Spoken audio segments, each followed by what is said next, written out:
we'll just keep plugging from there. Okay. I call this special session of the Albemarle County School Board to order. I welcome each of our area legislators to this session. We are grateful for all that you do in service for our state and county. We sincerely appreciate everything that you've done in the past to support public education. And we certainly seek your support of public education during the upcoming budget session. I will recognize each legislator that's here now. And when I do, please introduce yourself and tell us what part of Albemarle County that you represent. Delegate Bell. So I represent the 58th district, which for your purposes would be the eastern part of the county, from Free Union in the north to Scottsville in the south, and then everything to the east, Forest Lakes, Hollomead. The students that you have go to those two schools, Broaduswood, Stony Point, Scottsville. Some go to Stone Robinson, and then they feed into, most of my constituents go to Sutherland or Walton, and then end up at Monticello or Albemarle High School. Thank you. Thank you, Delegate Bell. Delegate Runyon.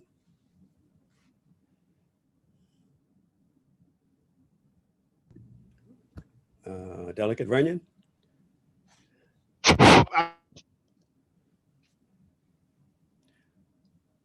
Or Mr. Gold, I guess, right? I'm sorry, I had you. So, Okay. It's my pleasure to be here with you all today. It's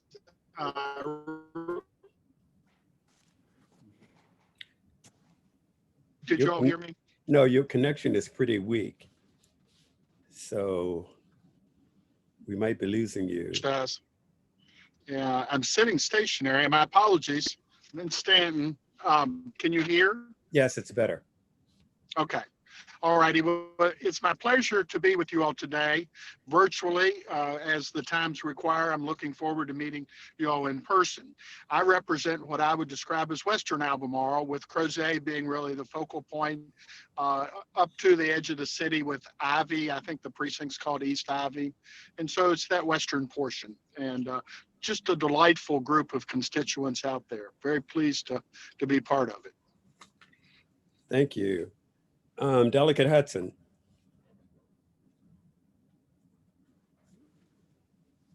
Thanks very much for bringing us together. I know my name is Delegate Sally Hudson. I know it says Jake Gold on my screen. My aide and I must have been sharing an account. But I serve here in the 57th district, which is the city of Charlottesville and some equal sized portions of Albemarle County. And when I'm not doing that, I am teaching at the University of Virginia. Grades were due yesterday, I think. So we just wrapped up our semester and I'm excited to be with you today. Thank you. And I hope you're getting your grades all in line on the system. All right, Senator Deeds.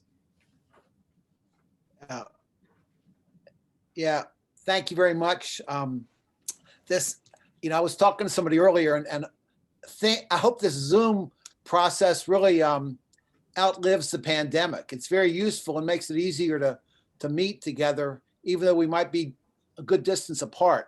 As you know, I represent the 25th Senatorial District, which includes most of Albemarle County, except for parts of the northeastern part of the county from Keswick north to Stony Point. I represent the rest of Albemarle. It's good to see you. Good seeing you. Thanks. All right, our school board members, Dr. Kate Acuff, please give us your district. Jack Jewett District. All right, Mr. John O. Alcaro. I'm John O. Alcaro at large. Ms. Katrina Carlson. Okay, Ms. Carlson. I don't see her on here yet. Okay, Ms. Judy Lee. I'm Judy Lee and I represent the Rivanna District. Mr. Dave Oberg. I'm Dave Oberg and I'm the Whitehall District, so I share constituents with Cree and with Chris, and maybe a few with Rob, though I'm not sure. All right, Ms. Ellen Osborne. Ellen Osborne, Scottsville District. And I'm Graham Page, Samuel Miller District. A brief intro for our meeting this afternoon. Since March of 2020, Albemarle County Public Schools have faced unprecedented challenges in accomplishing its mission of establishing a community of learners and learning through relationships, relevance, and rigor, one student at a time. Our students, staff, and families have adapted to these challenges and changes with creativity, flexibility, and perseverance. Our teachers have continued to provide our students with a world-class education virtually. Our students have worked to master new skills on new learning platforms. Our families have helped to facilitate their children's virtual learning, becoming tech troubleshooters and tutors in addition to maintaining their normal day jobs. We remain grateful to them and proud of them for continuing their great work under difficult circumstances. While managing education amidst the uncertainties of a pandemic, Albemarle County Public Schools have simultaneously fought in the battle to end the predictive value of race and ensure the success of each individual student and staff member during a period of social unrest in our community and society. We have worked to eliminate the opportunity gap that exists in our division so that we can eradicate it and build a system that works for everyone in our strong and diverse community of learners. This work will help us all learn to understand difference and respect and champion the diverse life experiences of all members of our community. We are so grateful to the Virginia General Assembly for its support for public education, both over the years and during the 2020 special session. We have seen how you make public education a large part of the conversations that you have around legislation and funding. We know that you have made schools a priority during the pandemic crisis, and we have worked to do our part in keeping our Albemarle County Public School community strong as we push through this unusual moment in time. A lot is being done to keep our county families strong. Our transportation and child nutrition departments have taken advantage of an FDA waiver that allows the county schools to deliver meals to our students. Every day, 7,000 meals are delivered to over 3,500 students by 62 buses. This ensures that our students have nutritious meals and an opportunity to engage with their schools. We have established a COVID-19 hotline that would allow us to provide any available resources to those in need during the pandemic. We are also expanding our mental health services, including training members of our staff in mental health first aid, so that we can help lift the emotional burden that COVID has caused in our community. Our extended day enrichment program mobilized to create a child care program for county employees, public school employees. Currently, there are more than 40 students enrolled in this program, and we are extending it as we further hope our school doors are open to accommodate more of our employees. Over 1,000 hotspots have been provided to our students and employees in order to facilitate virtual learning for those who do not have reliable internet. These were provided at no cost to recipients. Our anti-racism policy steering committee has implemented a book study on Glenn Singleton's Courageous Conversations About Race for our school board and leadership team members. This work will help us ensure that our educators can help the division eliminate the predictive value of race in our school division. Our 4 items in our 2021 legislative packet is aligned with all of these programs and with the work our division is doing. My colleagues will now speak on the subject of each of these 4. We'll start with Mr. Alcaro, who will lead the discussion on social justice. Mr. Alcaro. Thank you, Mr. Page. And good afternoon, Senator Deeds and Delegates Bell, Hudson, and Runyon. Thank you for each of you making time for our annual meeting. I'm honored to be here with you today. As you may be aware, our school board passed the first anti-racism policy in the Commonwealth of Virginia during the first quarter of 2019, following 6+ months of discussion and design, much of it done by 9 of our high school students.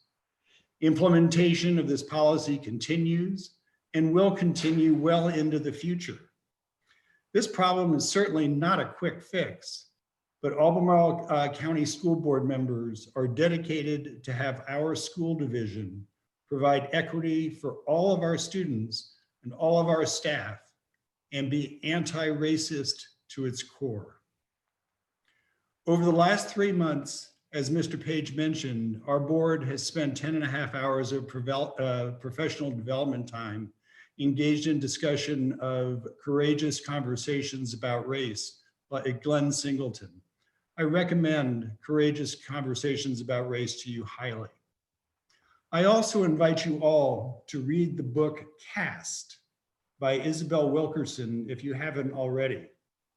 It is sobering as well as educational, highly relevant to what's been mentioned so far, and you may find that it hits very close to home. In the Albemarle County School Board, we employ the equity checklist, which was developed by our Diversity and Equity Advisory Committee during 2018 in not only the development of new policies for our school division, but monthly in the ongoing review of all of our policies that we are required to review and modify once every 3 to 5 years. I'll send a copy of this checklist to each of you at the end of my comments. I ask of you all that you look at your proposed bills in the upcoming session and beyond through an equity lens. Does your bill and do the bills of your peers help all of the citizens and students of the Commonwealth of Virginia fairly and impartially, no matter their age, race, ethnicity, gender, or party affiliation? If they do, thank you for your caring and for your diligence. If not, what changes can be made in the bills that allow them to make it so? In every situation where equity is a primary factor in consideration of strategy, Virginia becomes a better place to live. Lastly, in our legislative agenda, we ask that, quote, the General Assembly provide school divisions with additional funding needed to implement proven methods of preventing and addressing misbehaviors that lead to suspensions and expulsions, end quote. Our STEP, which stands for Short-Term Education Program, our STEP program is such a method. The short description of this is that students who are suspended have the option to still attend school every day in a set-aside room away from their friends and receive specialized guidance and instruction to catch them up if needed and to keep them up to date with their classes so they don't fall behind their peers during their suspension. These numbers I think you'll find interesting.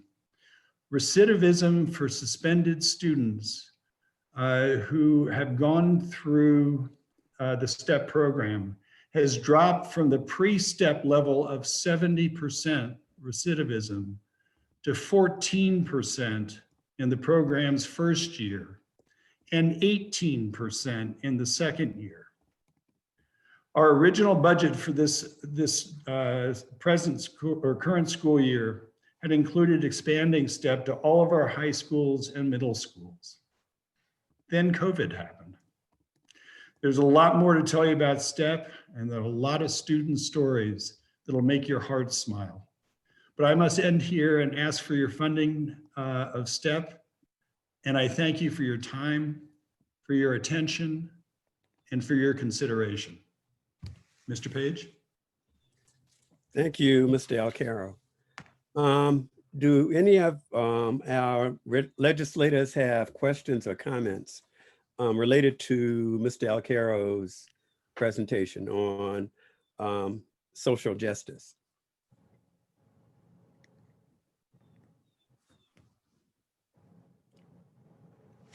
Okay, if not. I assume that other localities are doing, are perhaps they have programs similar to the STEP program, but that's unique to Albemarle County? At this point, to our knowledge, it is unique to Albemarle County. Okay. it would be happy to have it be a model if others want to do something similar. And we welcome, questions about it or people who want to come and see it in action.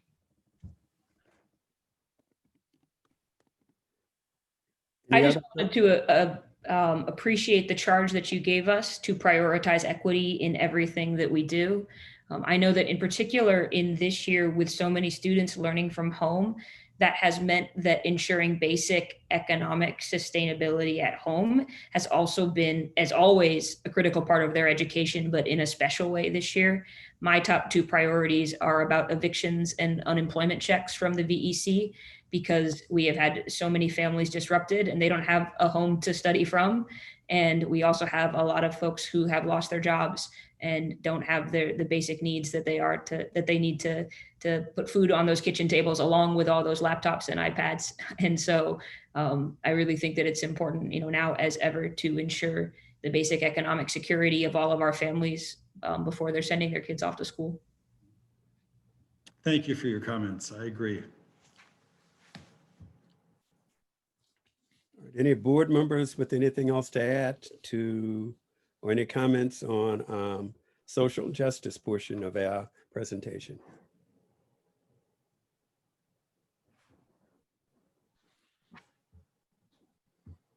Okay, if not, moving right along, we'll now have Ms. Judy Lee present to us about the state budget, another of our important items for the county. Thanks very much, Chair Page. And as with all of these, they're very intertwined, as you all know, especially as legislators. And Delegate Hudson, I really wanted to appreciate what you said about ensuring that families have stable economics at home, because I think that's, so many things are tied that we don't think about. So I appreciate that. I just want to introduce myself. This is my first meeting of this type. I'm Judy Lee. I joined the school board in January of this year.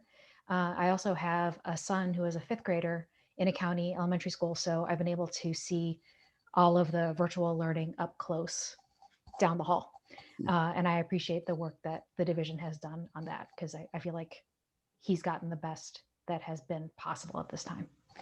I also wanted to thank all of the legislators on this call for your efforts in restoring funds for education and focusing on mental health and broadband. We need these things now, and we will need them going into the future. In terms of the state budget, our biggest issue is retaining an ADM hold harmless for the biennium. And we do appreciate the hold harmless throughout this year and your support for it, very much so. But we, like so many other divisions, have lost students to homeschooling and private schools because of the pandemic. And because we fully expect those students to come back to us when this is over, and for us to continue the growth that we had enjoyed prior to the pandemic, we need to be able to plan our funding numbers to reflect that and to reflect what we'll need to do when we welcome all those students back into our halls, as well as to reflect all the work that we've been trying to do prior to the pandemic. As I said before, all of these issues that we're dealing with are intertwined with equity. As Chair Page mentioned, as Mr. Alcaro mentioned, we've been working hard here to close opportunity gaps in reading, in math, in gifted identification, in discipline, and other areas. But we also know that the pandemic appears to have worsened these instructional gaps. So after this very challenging year, we anticipate trying to catch up. And many of the ideas floated nationally to do that involve significant increases in teachers and teacher time. So I wanted to ask the legislators here if you wouldn't mind telling me, has there been any discussion at the state level on how to fund that type of educational recovery? And in that recovery, what are your educational priorities?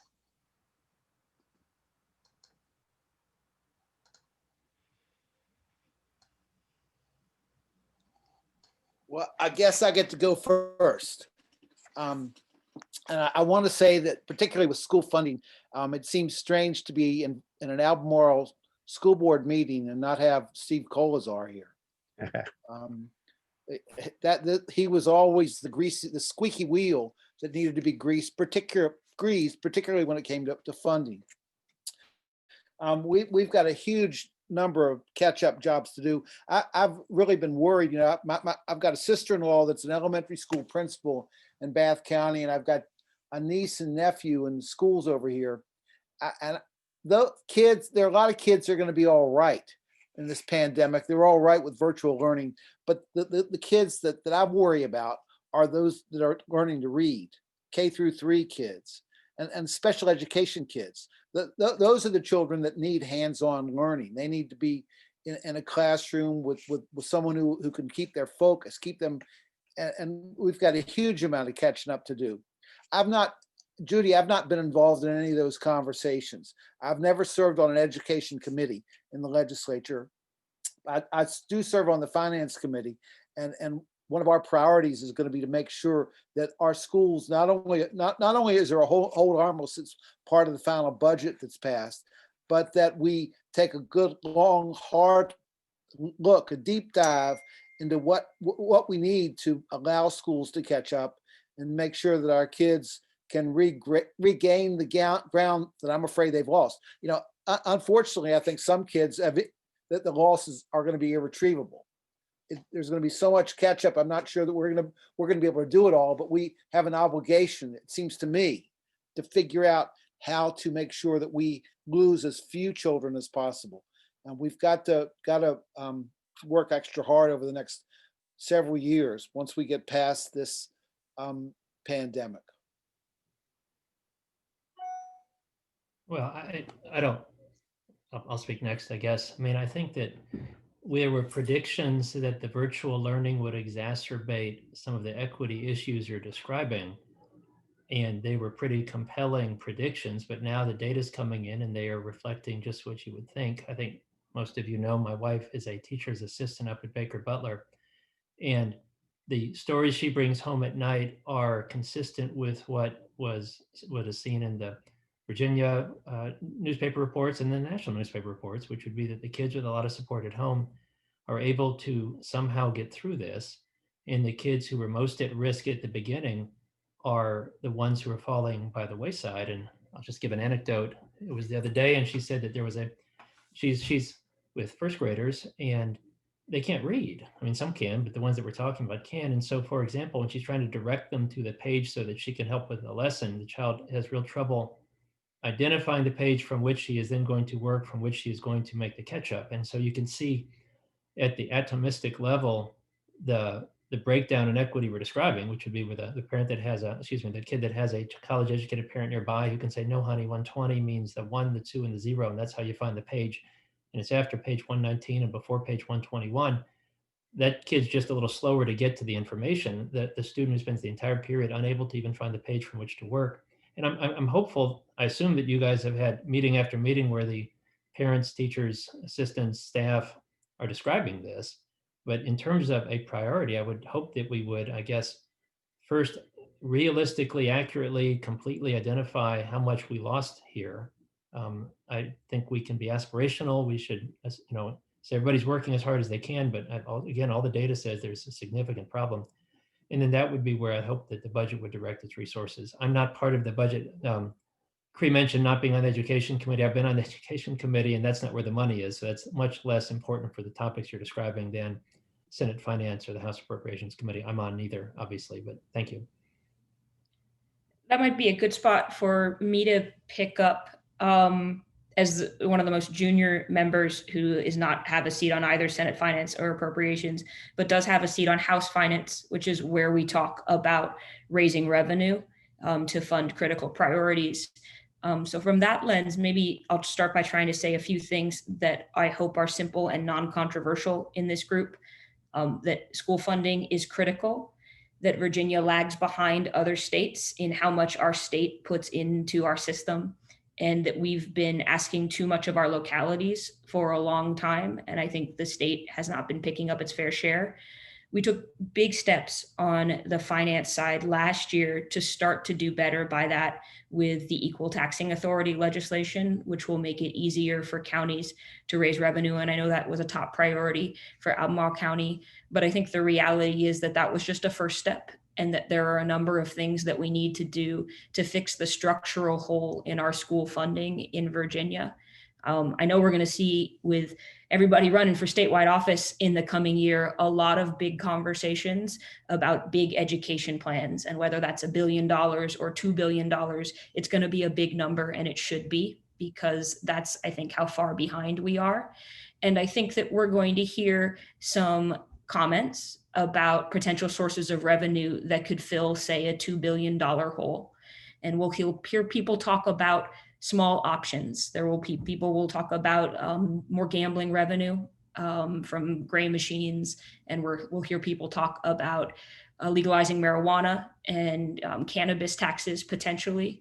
And those are potential sources of revenue, and they're things that we should take seriously, but they're also too small relative to the size of the whole. We cannot raise enough money from the kinds of gambling and substance streams that people are discussing to put $2 billion behind our schools. And so if we want to be serious about that, and we should, then we have a longer conversation to have about bigger picture structural tax reform in Virginia. I think that comes from 3 key sources: sales taxes, corporate taxes, and the personal income tax. And as a member of the finance committee, I am working hard to start those conversations. I know that I'm not the first to have them, but I am perhaps one of the more energetic folks who really sees that as a critical part of our work. We rely really heavily on sales taxes also to fund state services, but sales taxes only apply to goods. And right now we need to talk about potentially expanding the sales tax base to cover personal services as well, so that if you buy a shampoo, you pay sales tax, but if you go to the hairdresser, you don't. Those are the kind of things that would have a more equitable consumption tax across Virginia that would make it possible to raise the kind of money that it would take to fund the kind of investments in our schools that people are talking about.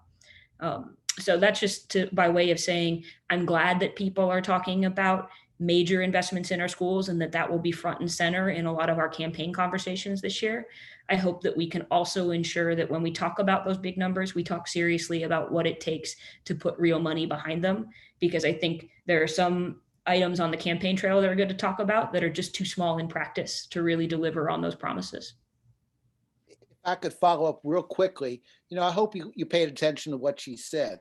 With the gray machines, which were only a one-time fix, they're supposed to be done with them by next year, didn't produce as much revenue this year as we thought they would.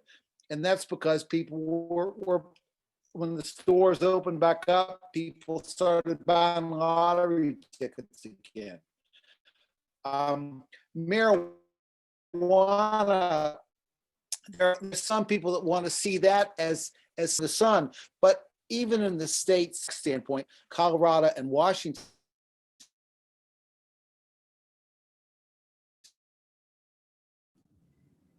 I can't hear anybody else. the revenue's been around somewhere between 2 and get some money, but that's not nearly enough to fix what we need to do with education. Right.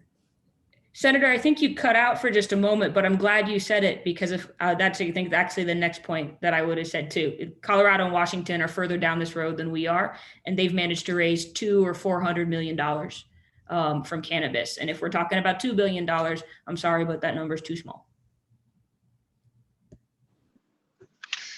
I'd like to offer in, excuse me, I'd like to offer in that I'm not on any of the money committees as well, but I am on the committee that deals with broadband.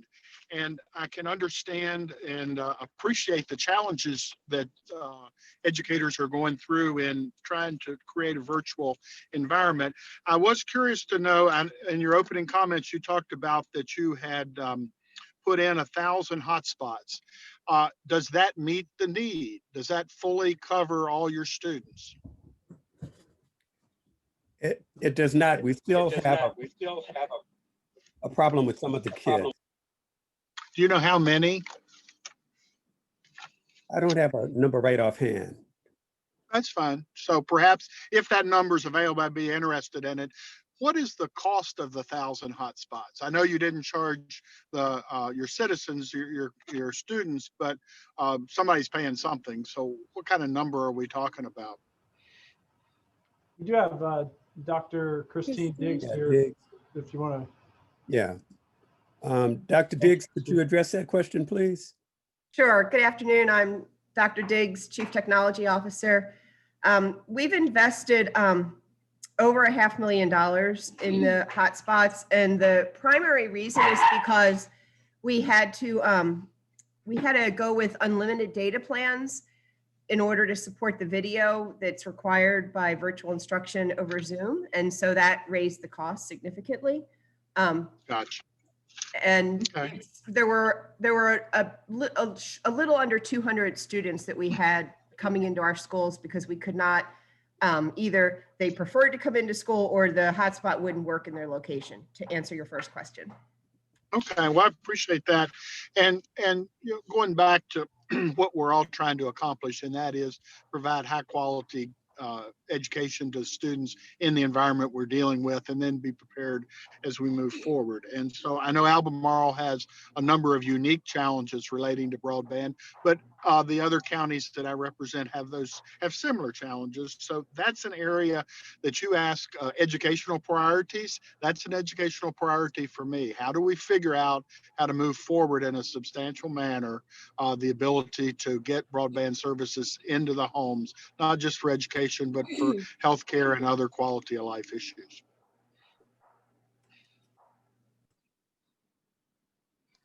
Thank you very much. You're welcome.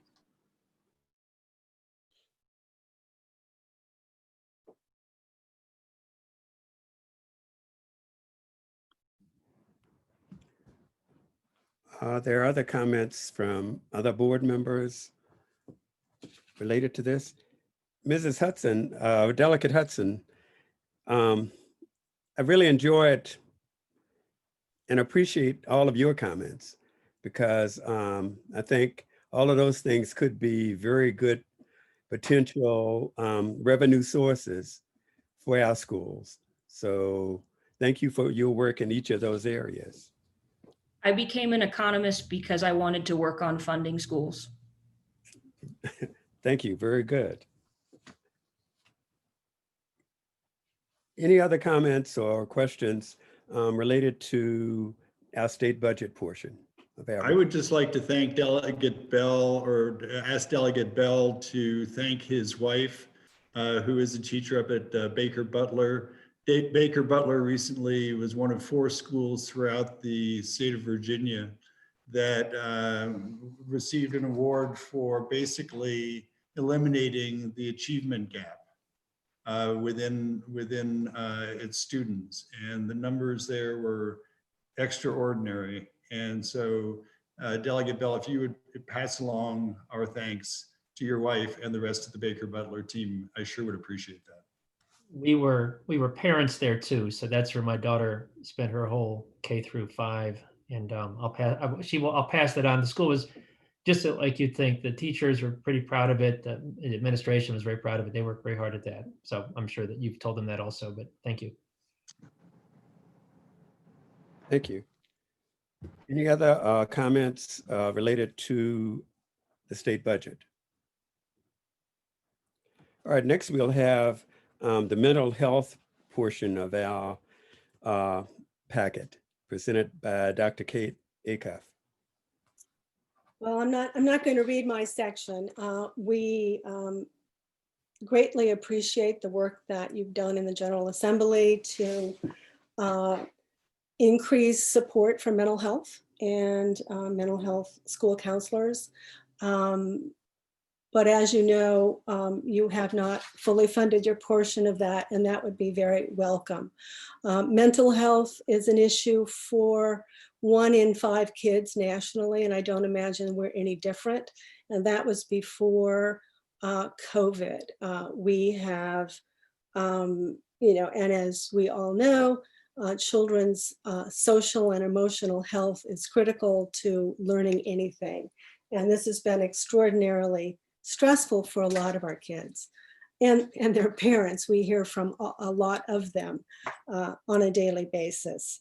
You might ask, what in a virtual universe do our school counselors do?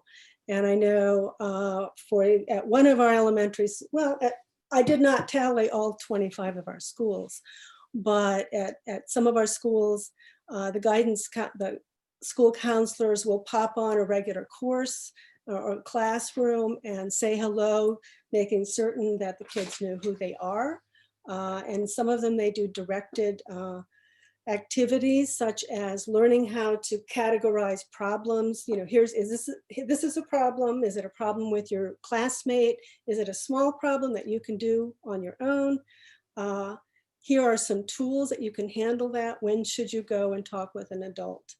But some of the issues are related to what Ms. Hudson was talking about in terms of poverty. One of the schools that I represent is Greer Elementary, which has 2/3 of its students are Black and brown. 76% are eligible for free and reduced cost lunches. It also has the highest percentage of English language learners. And in terms of teaching second graders how to hold a pencil or to find the lesson on a virtual screen, it's extraordinarily challenging.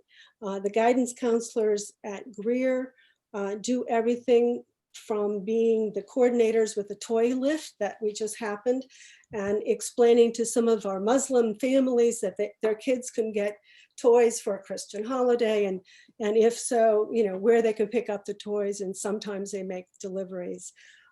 They have worked, of course, in terms of Child Protective Services, which everything that I have read and that is reported to me, it's much harder to detect when they're virtual and when they don't have privacy at home in terms of talking into their computer. But I would urge, A, that you continue to reduce the ratio of counselors to students toward what the American Academy of School, the American School Counselors Association recommended ratio, and then fairly fund your portion of that. I like, with kids falling behind and needing a Marshall Plan for post-COVID education, I think mental health needs to be a critical part of that. Whatever we are looking at with our kids right now, it may be exacerbated by this year of craziness. I don't know how to say it. I mean, in addition to our younger kids, we have some anguished letters and public comments from our high school athletes who are distraught that, you know, they can't continue their sports during this period of time. Many of them, you know, are applying to schools and, you know, are trying to get scholarships. But many of them, we had a very upset letter from a parent, I think it was this week, saying that we've ruined their kids. They're going to be definitely going to be a high school dropout. I wonder about all the longer term consequences, and we need to have the mental health professionals in place to deal with that. And I know, Cree, you and I went to a presentation at Monticello several years ago of students about mental health. And we at Albemarle are very proud that we have already, even before the changes to SOQs, been expanding our core of mental health professionals, but it's still not enough. Yeah, and I think Rob had the same presentation, maybe at a different time. Those kids, though, have contributed to state law in a number of ways already. You know, what we've been trying to do the last few years is, you know, mental health school counselors historically have been what's known as guidance counselors. We need counselors that are prepared to meet the mental health needs of students, help students grow up, help students get ready for life, not necessarily find a job or the right college place, but we can do that other ways. The part of the good news yesterday with the governor's budget announcement was that he was going to restore the funding to reduce the ratio for school counselors. You know, that's not enough, but it's a first step, and it's an important step. I agree with you. We have to focus. We have to continue to focus on on schools.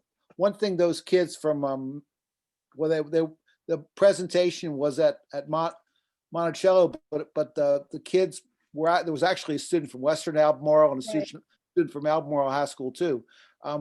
Part of what they did, and Rob and I carried the bills, was to introduce mental health education into the health curriculum for 8th and 9th grade students.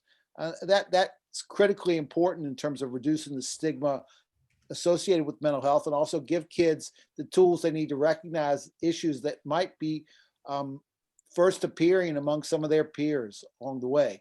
You know, this is a very important issue, and I think we've begun the roadway that's going to allow us to break through and make kids' lives better. And you should be proud that a lot of that work started in Albemarle County, and in particular in your schools. So congratulations on the good work, but we still have a long way to go. I have a question that we're in the middle of. This came out of one of the, Cree and I serve on something that everybody but him calls the Deeds Commission. It's the Mental Health Ongoing Study Commission. And there's an issue that arose from Albemarle called the Therapeutic Day Treatment. It goes by TDT.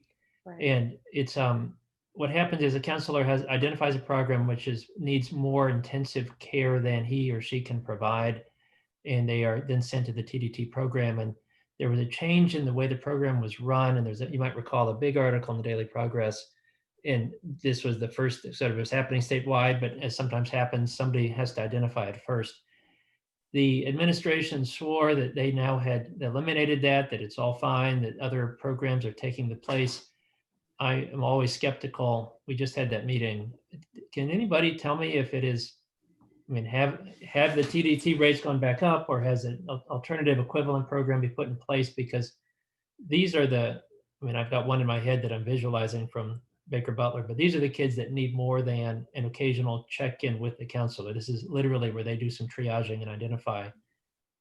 Can anyone share, or maybe, I don't want to put anybody on the spot, if you'd like. Maybe someone else can, Rob. I mean, I did speak today with the principal at Greer, and he was just saying his 2 Medicaid funded Region 10 TDT counselors were taken away last year, and they were not replaced. So I don't know, maybe Debbie Collins can jump in and say. I'm not sure who the administrator was, but it wasn't me, and that problem has not been solved. Okay. No. And in fact, if I could add to that, one of the things that we've had with our local county government is they've frozen positions.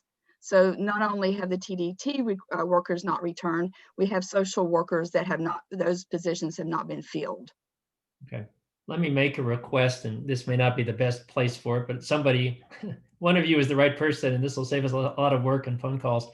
So at our last hearing, Senator Deeds and I we raised the issue, and were told by the administration that it was a blip, that they'd taken care of it, that other programs were in place that were better and more effective and more efficient. And we said, that's not at all what we are hearing from Region 10 or from the local schools or the local counselors. And it's not just Albemarle. This was Fluvan and Green had similar issues. And I was skeptical and said I would check with our local people and see if what you're describing, that it's been taken care of, is actually coming out in the wash all the way down at the tip of the spear. If I hear you that it's not, then what my ask would be if someone could just do by whatever metric is fair. I'm not asking for something that makes it look more or less than it is, but how many kids were being serviced, however's easiest, by quarter, by month, by year. But if there is an appreciable fall off and no equivalent program that is now catching those kids, they haven't been magically cured. There's always some new cohort moving in. If someone could maybe provide that, I think that would help us in our discussions in Richmond. We have a meeting on Monday, and I don't know, Cree, you may know the answer, whether it's even going to be on the agenda, but I would sure not like to let this just slip along without having an answer from them if it's causing you all problems. We can certainly have our staff do that.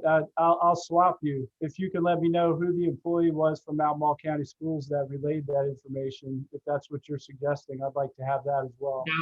No, the opposite. We had good information from you. It was the state people. Okay, I got you. All right. Good. Yes. That really concerned me. We're in the we're in the midst of a big redesign, and everybody understands in 5 years this is not perhaps the best program once everything is integrated. But in the meantime, they saw a significant drop off in approval rates and what the kids were being approved for without an equivalent program in place to catch those kids. And we told them, until the new thing is in place, this doesn't seem a sensible way to do this. And they said, no, we had more this year than we had last year. And I was puzzled. It seemed inconsistent with what everything was happening at the local. That's the fact. Yeah, so thank you, Rob. Thanks for clarifying that. Whenever I hear administration, I think I think local. So we'll work with Kevin Kirst. He's our executive director for intervention services. We'll get those numbers to you tomorrow. Okay. And obviously, we don't need names. This is just anonymous data is perfect. It's just we need to be able to show them, you're saying that it's fine, and that's not what we're. Okay, thank you. Thank you. Thanks for bringing that up. Matt, could you share that with the school board as well? Absolutely. Yeah. Thank you. Delegate Runyon or Delegate Hudson, do either of you have any comments related to mental health? Not putting anybody on the spot. I certainly appreciate the conversations, and I want to thank Delegate Bell for bringing that issue forward. I know that that's been an issue in other localities as well, and so I would be interested in hearing the results if I could be copied on that. And so again, I appreciate your all's comments. And I would just echo that I heard loud and clear the request for student counselor ratios, and that at least in our chamber, I think we're going to be having a lot of talks about how to prioritize that in the budget package. Okay, thank you. Any other comments from board members related to the mental health aspect? Okay, if not, our last area that we are concerned with is teacher recruitment, and Mrs. Carlson is going to lead that portion of our discussion.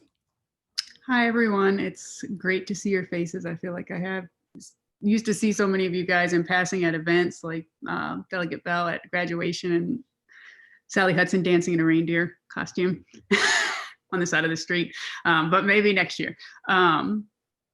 The last topic, which it sounds like, I know I came late to this meeting, but it sounds like we were already doing some discussion around the budget, is just about the generalized teacher shortage. Delegate Hudson, I heard you speak about teacher pay and how we tend to lag behind other states. I think we're 33 out of the nation in terms of what we pay our teachers. And we would just like to push to you guys how important it is to pay our teachers well and pay them competitively so that we can continue to recruit teachers. I used to be a teacher myself. Delegate Bell's wife is a teacher. They honestly are doing all the hard work. You know, when we talk about things, it's really the relationship you build with your teacher, and having good teachers is important. It's also, I'll put in my personal little thing, which is that we've made a really big push recently to have more diversity in our teacher hires. It's something that's been proven effective in terms of narrowing the achievement gap, and it's really hard to do. It's hard to recruit teachers at the current pay scale. Does anyone else have anything they would like to add? I mean, it's a pretty short list. Just give us more money. You know, you are exactly right. You know, you remember, this is ancient history, but there was a fellow named Chuck Robb who was elected governor back in 1981. And his big idea that helped get him elected was, let's raise our teacher pay to the national average. Well, none of us want our children to be average. That always bothers me, that our goal is to be average. You know, we ought to be the best school system in the country. We ought to aspire to produce the most qualified graduates. And here's the thing: it is about money. Sally Hudson and I were involved in a conversation last night with another group, and at the end of the day, it's about money. It's about coming up with a new way to generate the revenue, because the old ways just don't work. Here's the thing: Arlington, Fairfax County, you know, the average teacher pay is $90,000, and that sounds great. But you go across the river to the next county over, Montgomery County, average teacher pay is $100,000. How in the world can even the best paying jurisdictions in Virginia compete when their neighbors pay so much more. We've got to figure this out. We've got to figure it out, and it's going to take real hard work, and people are going to have to make decisions about things that they don't really want to have to face. But the reality is, if we are going to be the best we can be, if we're going to provide the best environment for our children to grow up, we're going to have to make those decisions. And I think we might have some choices as early as this year, if we're going to move forward. Yeah, and I would just echo the senator and say that I think that those conversations are now brewing in earnest in Richmond. And I think especially in the year ahead, because we're all going to be looking at a whole bunch of folks who will be running to lead the next administration, the Richmond one, that we take really seriously deciding to support the people who will tell you how they're going to do it. Because I think we know that everyone loves telling you that they want to raise teacher pay when they're running for office, and then somehow it slips further down the priority list once they're serving. And so I just hope that, I know all of us here are deeply committed to that work, and that I hope we will support our communities in really trying to pin people down and make sure that they sketch out how they're going to do it, and then make them deliver once they're in office. One thing that's sort of out of the box, but it's a possibility, I would think, is some sort of loan forgiveness for Curry and our other educational institutions for teachers who remain in Virginia. There's the reality is going to Curry is not an inexpensive thing. I mean, it's not like it's, if you go to law school and you pay $100,000 and you come out and you're making $150,000, that makes a lot of financial sense. But for a lot of our teachers, it quite frankly financially does not make sense. And maybe that's one way to start, is to start making it financially viable for people to go into education and encourage them to stay here.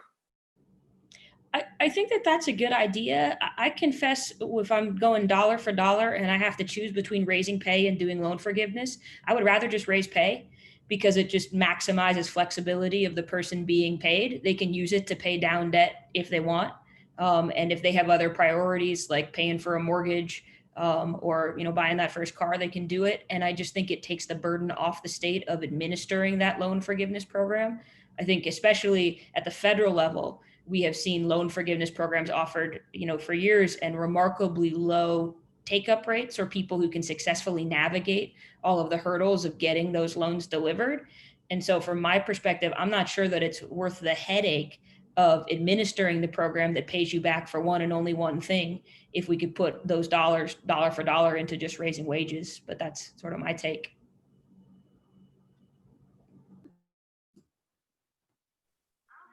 But I do think the loan forgiveness idea is one worth exploring, but again, it's not easy, and it's about money, putting money behind programs like that.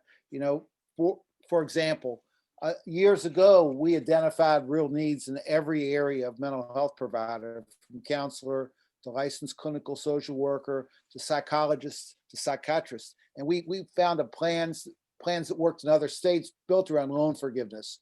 We've tried to get those things funded, and we just haven't had success doing that. The shortages of workforce are very real in that area. And that's just one instance where we've tried this before, and we haven't been able to convince people to fund it. So it's worth exploring. I don't think it's a cure-all. I would just chime in and say that my mom tried to do the loan forgiveness, and she's a smart lady, and somehow she still fell like a year short of whatever requirements. She didn't report it in time, and they are difficult to navigate. And I would also add on that one thing that's really positive about you guys providing more budget and providing the space to provide teacher raises is that when you think about the state as a whole, I do feel very confident in what we're doing here in Albemarle and how we pay our teachers. We do a really good job, but I know that we pull teachers from rural areas where they don't pay as well. I know my mom used to work in Stafford. She now drives all the way up to Alexandria from Fredericksburg to work there. And she's an experienced veteran teacher. And so when we're looking at equity across the state, I'm appreciative of the fact that this is on your on your mind because it's creating haves and have-nots within our state. Well, the point you make is exactly what we've got. We've got a feeder system of teacher development.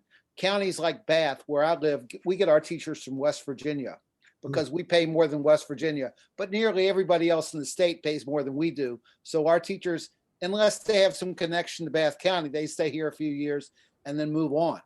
And they move up to the Augustas, and then they move to the Albemarles, and then they move to the Prince Williams and Henricos and Loudons and Fairfaxes eventually, I guess. It's a feeder system. And we have to be out fixing it. All right, thank you. Do either Delegate Bell or Delegate Runyon have any comments related to teacher recruitment?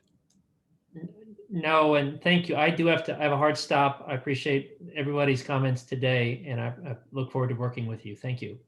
Thank you, Delegate Bell. Are there any other comments from any of our school board members?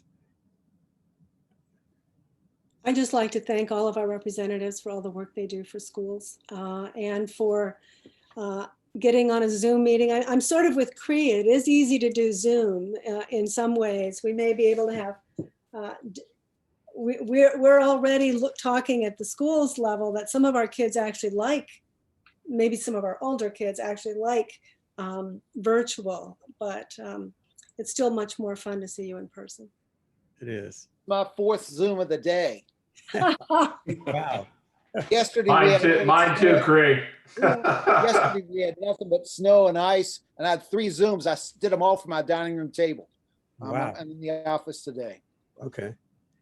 Yeah, I'd just like to echo the fact that this, to me, has been one of the most worthwhile of these sessions we've had in a number of years. I mean, it would be better if we were together, but this has allowed a real give and take, even more so than some of the ones we've had in person. So thank you all very, very much. I got to tell you, Jono, I prefer you virtually. Many people do, Dave. Right. Okay. And I was just going to add thank you to all of you. What you have managed in the last year is nothing short of Herculean. I mean, keeping our schools running at any time is an enormous task, but under these circumstances, you have really held up the world and everything else falls apart. I think as we've learned again, without our strong school systems, nobody can go to work, and none of the other wheels of our communities can be churning without you. So thank you for navigating it and for shouldering so much for so many. Okay, thank you to everyone, all of our delegates, Delegate Hudson, Runyon, Deeds, Senator Deeds, and Delegate Bell. Thank you all for attending today. Really thank you for your input. Heard some really encouraging things, so we'll be looking forward to the budget session as it begins in January. Maybe just for a few minutes, Dr. Haas, our superintendent, do you have any comments to give to us in closing? I get to make the closing remarks, Mr. Yes. Page. Oh, Right. Wow, that's exciting. So no, I just want to echo what our board members said. I just think these opportunities for our local boards, whether it's the Board of Education or the Board of Supervisors, having the opportunity to speak with our legislators in Richmond is absolutely invaluable. I want to say this, and I mean it sincerely, your knowledge of what's happening here locally really impresses me. You really know what we're dealing with. You really are in touch with your constituents, and it shows through your engagements in meetings like these. So I consider it a privilege to sit in on these meetings, to hear what you have to say, to learn from you, and to learn from the interactions that you have with our board. I know that you're fighting for what is right. I know that you value education, and I want you to know that we have your back. And if you need anything from us, that we will help you any way that we can. And again, thank you very much for showing up today. It's much appreciated during this very busy time. Thank you. Okay, thank you, Dr. Haas. And again, thanks to all of our participants, all of our legislators. So the board, we will adjourn until 4:30, and then we will reconvene for another session. So thanks again to everyone in attendance. Hey, Chris, I hope everything works out. I think he's gone. I think he's gone. I still Thank you. hope everything works out. Thanks, everyone. Thank you, Delegate Hi, Hudson. Ms. Hudson. Bye.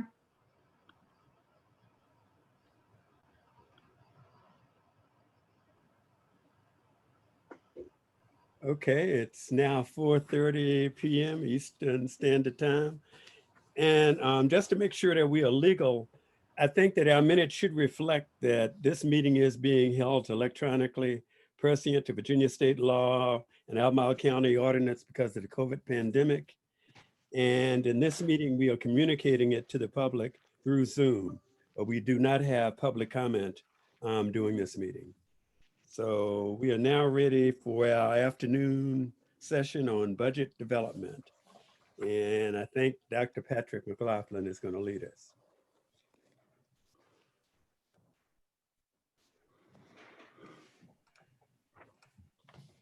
Yes, good afternoon, board members. Pat McLaughlin, Chief of Strategic Planning, and I'm here with Maya Kumazawa to lead you through our work session today. And we've really got three parts of this work session that we're going to work through. The first is going to spend a little bit of time thinking back to Dr. Haas's presentation from last month to unpack the State of the Division report. Then around 5 o'clock, we're going to hear a little bit about our budget assumptions and expenditure considerations. And then finally, we're going to have some board discussion and breakout groups around budget priorities for the coming fiscal year. So just to frame up a little bit, why do we talk about the state of the division and the budget at the same time? And really it's because we've got a cyclical process that we've started over the past couple of years. So it all kind of begins with the budget. And each year the board puts together a budget and within there lists the priorities and the goals that they have for the division. And recently we've started using that budget document to directly help inform our school improvement and our department improvement plans. So when you take a look at those, you should see, for example, every department in the budget has outlined some things that they're looking ahead to in the future in that budget. And you should see how they're going to put those into practice in their department improvement plans. At the end of that school year, the departments report back to us, and that report becomes the state of the division. And the state of the division looks at what's working well for us, but it also highlights some areas where we could continue to use some improvement. And that should then start the next cycle where we go back to the budget and start to think about what are the programs that we want to continue and what programs might need some additional support or be abandoned, or what makes the most sense in terms of our fiscal priorities for the year.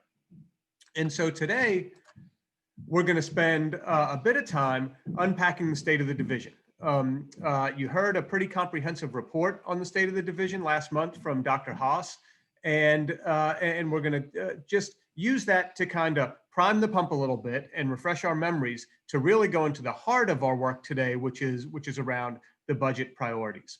And so if you recall, the State of the Division report is pretty comprehensive. It's about 70 plus pages long. And so we clearly won't have time to read through the whole thing.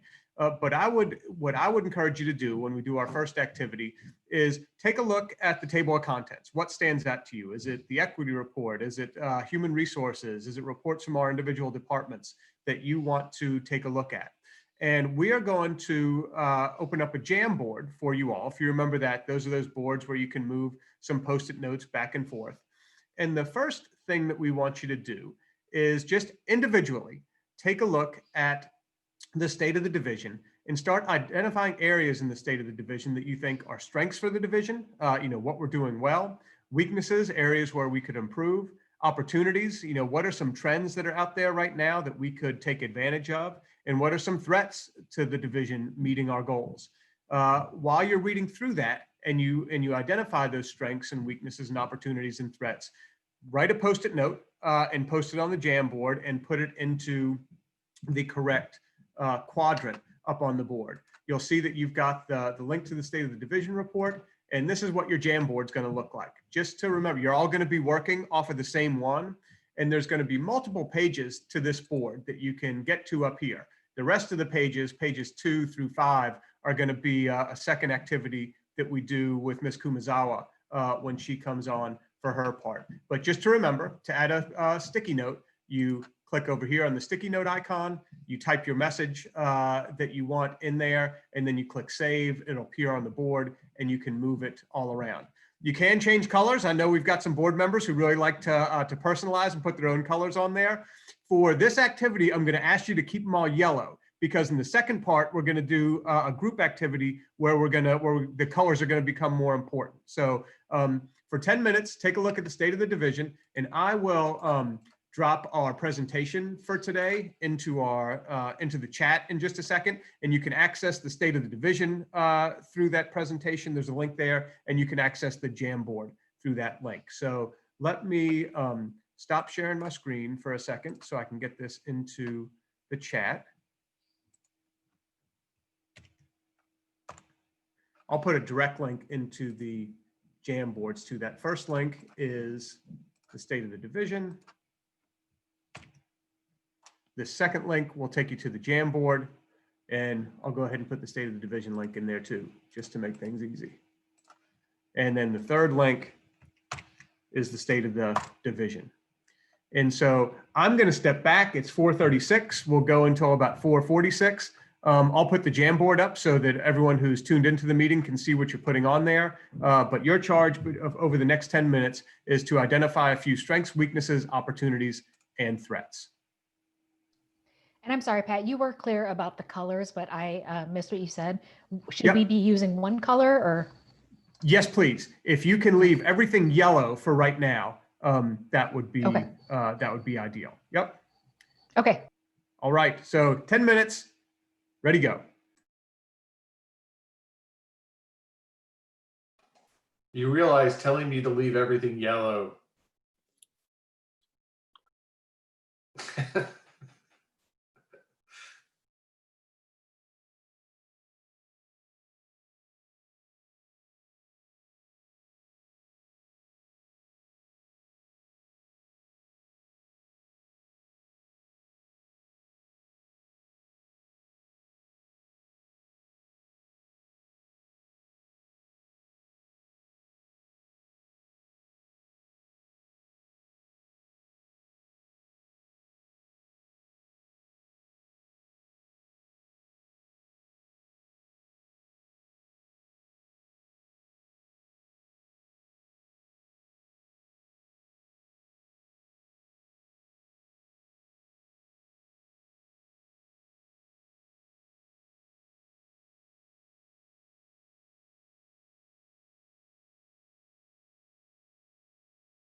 So one more minute to add any strengths, weaknesses, opportunities, or threats you'd like.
All right, so I'm going to bring you back together for a few minutes. Thank you for jumping in there. Looks like we've got a lot of ideas to work with. We've got one very threatening bunny that made its way onto the board as well that we'll deal with in short order. So clearly that's not a comprehensive list that we created in 10 minutes, but it's a good start, and it's very interesting. We did a similar exercise with our strategic planning design group the other night, and I see a lot of similarities to with what you're identifying with what they identified there as well.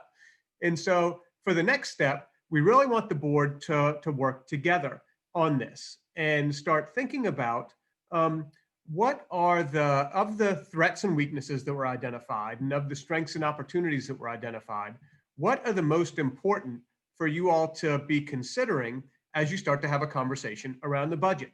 In other words, if we could identify some threats and weaknesses, that if we got rid of those, if we took out those barriers, which ones would have the most impact on improving the student experience? Same thing for the threats, the strengths, and the opportunities. What is it that's working well right now, where if we expanded on it or use those ideas in a more expansive way, what would improve the learning experience for our students the most? And so this is where we get to play with the colors a little bit. What we're going to ask you to do is, as a board, start talking through those. And as you come to consensus around which are most important for the board to be focusing on in the future, open up that sticky note and turn it blue.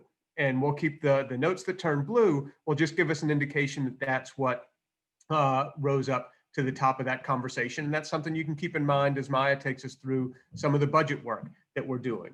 So we're going to give about 15 to 20 minutes to do this work. And again, I'm going to step back, but I think feel free, board members should feel free to open up their mics. I'll have the Jamboard up for everyone who's viewing to see, and you all can have some conversation with each other around that. And I'll be listening in the background. I'm happy to jump into the notes. And if you find one that you want to turn a different color, I can go in and take care of that. Also, if during the course of your conversation, you say, hey, we really should have put this up, feel free to continue to add to the board. So we'll take, it's 4:48 right now. We'll take until a little after 5 o'clock, maybe 5:05 to go through this. So I'm going to step into the background and let you all have some conversation around that.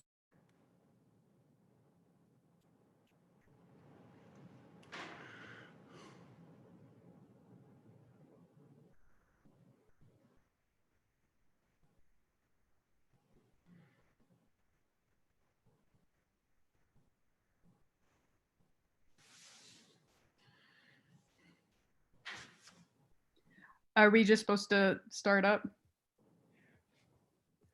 I think yes, so. this is just open conversation for the board at this time. I'm having Okay, so, problems seeing the sticky page. So I think what I've done needs to be overwritten in some way. You don't see the screen share, Graham, with all the sticky notes on it? No. Oh, So Mr. Page, it should be coming through in the share. on the shared screen for everyone. And if you can't see that, I can send you the link again and you can open it directly and you can see it on your machine. Yeah. Try sending me the link again. Yep, absolutely. I'll do that right now. I can chime in about the strengths. Let me tell my kids to be quiet real quick. Guys, stop talking. The one that stood out to me that I really like is we are great at teaching advantaged students. And with some examples, less advantage. And I know that can sound a little negative, but I mean, it is a strength of ours. We have really good programs. There are kids that do extremely well and have extremely good outcomes. And it is something we do well. And if we acknowledge that and figure out ways to fold in and to get other students into those programs, I think it's a good strength. I like whoever put that. A good strength with the caveat. Okay, still not seeing it. So Patrick, could you do the other step? I'm sorry, because I can't, the chat box won't show up at the bottom of the screen for some reason. let me do this. How about if I send you an email, Mr. Page, with a direct link to it as well? Okay. Would that be helpful? It might, yeah. Okay.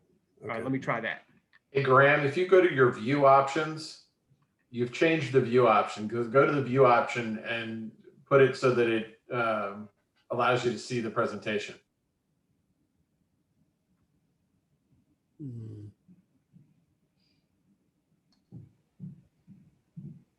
Go to side-by-side mode. What now? Go to side-by-side mode on your view screen. Okay, I don't see that either. See, Dave, the 5 Zoom meetings are paying off. Right. Okay, well, all right, move on. I don't see that either, Dave. All right, well, keep on. I'll see what I can do. Graham, we could email you the link. Do you have your email? Yeah, I might have to sign off and then come back on again. Okay. But try emailing it. We're working on that now, Mr. Page. All right.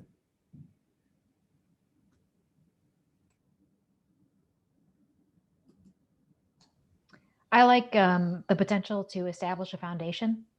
Are we talking about all of the quadrants right now? I'm sorry, I missed the parameters of this, but I liked that as an opportunity, but I also want for us to continue to have that conversation about equitable donation. And I know that we've had some of that conversation already, but I think we need to continue to have that conversation. I don't know if that's here. It's obviously not here in this discussion, but I want us to not lose sight of that, a la the bunny. Kind of piggybacking off that just a little bit, I am excited about the potential of establishing a foundation as well. In the threats category, kind of covered up, I put excuses because I think it's really easy to make excuses. And I think money is something that's an easy, like we'd had more money, these problems would go away or we could fix them. And I feel like that's definitely not the case. And there are plenty of school divisions that have a lot less resources than us that have much more equitable outcomes. So still appreciate starting a foundation, but to tie into threats, one of the ones that stands out to me is excuses and figuring out what you can do with what you have. I second that. I like rethinking the education model for all students. And I think there are a lot of different directions we can go in with that, which could be everything from year-round school, having the schools open year-round, to other different models of instruction, of structure overall. I think that's going to be a subject that we're going to need to put quite a bit of work into in 2021.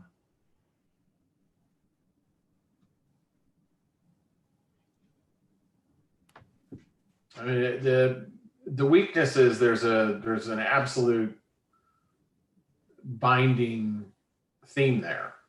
That we're just not, our school system is really good for a lot of our students and not so good for others.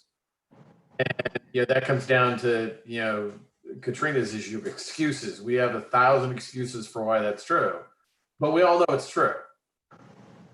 And that, from my perspective, that has to continue to be our top priority, that we address that and, address it with our staff, address it with our students, our families. And quite frankly, I think communication with parents, that's also a big part of that. I don't think our communications are necessarily reaching out to all.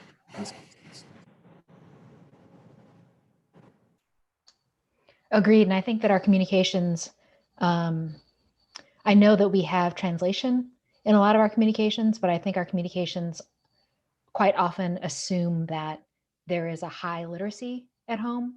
It assumes that there is a high, often it assumes that there is a high access to technology and comfort with technology in this language. So I do think that I definitely second the communication with parents. And just because it translates doesn't mean it translates. Exactly. And there are a lot of exactly cultural norms that you might assume that we really don't want to assume necessarily. And so I can, one of my favorite stories is from one of my high school classmates who thought that embarazado was a cognate for being embarrassed. And her host family was very concerned when she said that she was embarazado, which is pregnant. It was very, she assumed it was a cognate. It's not. We have, just because you can translate, you can use Google Translate, doesn't mean that we're reaching in a way that we need to. And it's got to be on us. It's got to be our responsibility, not the responsibility of the people to whom we're not communicating. Mm-hmm.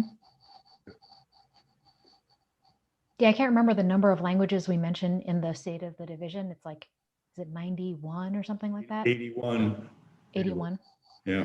So we're definitely not translating into 81 languages.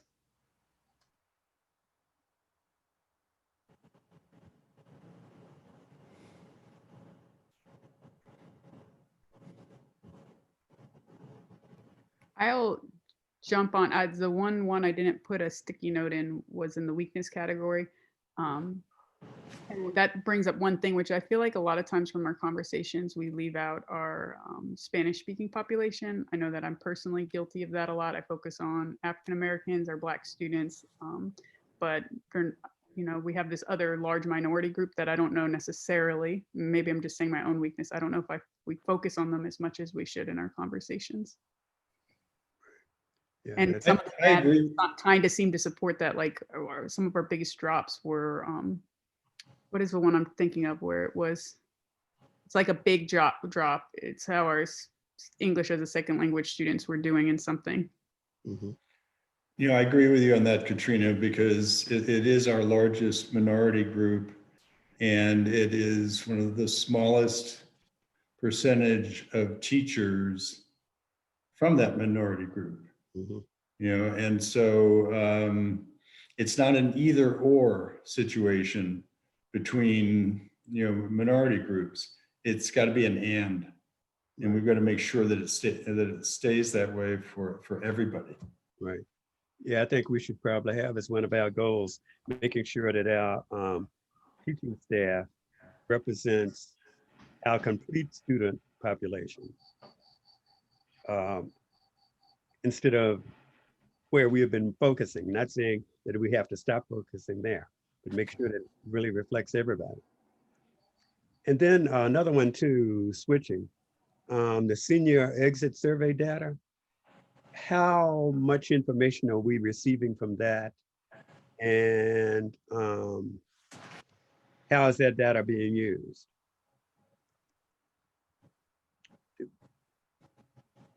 How long has it been in existence? I know we've sort of talked about it, but I didn't know we actually had it. So I can answer that, Graham. This is actually the first year we've pushed it out to seniors post-graduation. We just started leaving their K-12 Albemarle email addresses active with last year's class. And so we didn't get a huge response there, but it's a start. You know, we've talked about doing this for a while. And so this was really year one for collecting that. We hope that builds into a bigger source of feedback for us in the future. One of the things that's interesting to note about that, one of the questions we asked our seniors who just graduated are you interested in working for Albemarle County Public Schools? And we had about 6 or 7 say, yeah, please contact me. So we're working on some reach out to them to build some relationships, and they kind of run the gamut of the different departments they want to work in. So so that's something we're hoping to expand upon a bit in the future. Interesting. And Pat, is all that data from the survey disaggregated?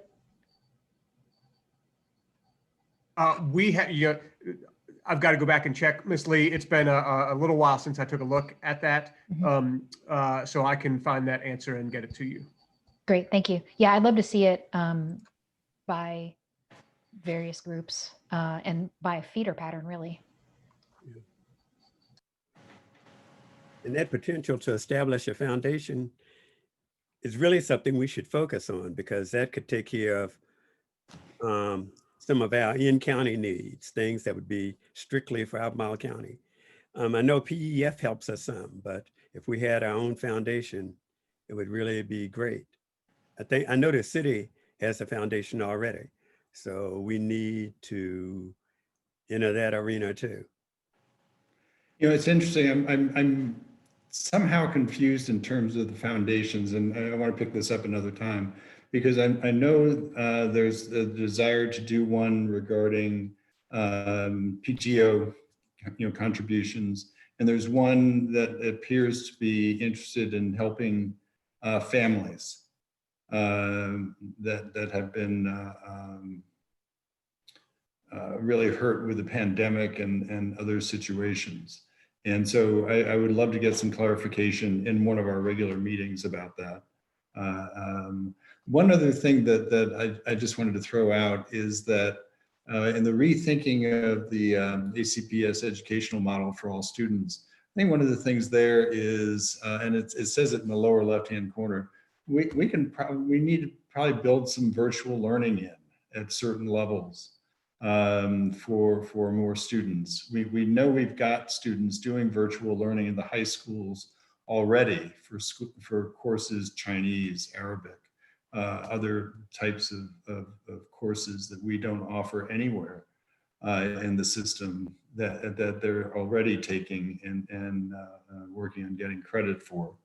I think virtual learning is going to be something that is proving its worth, and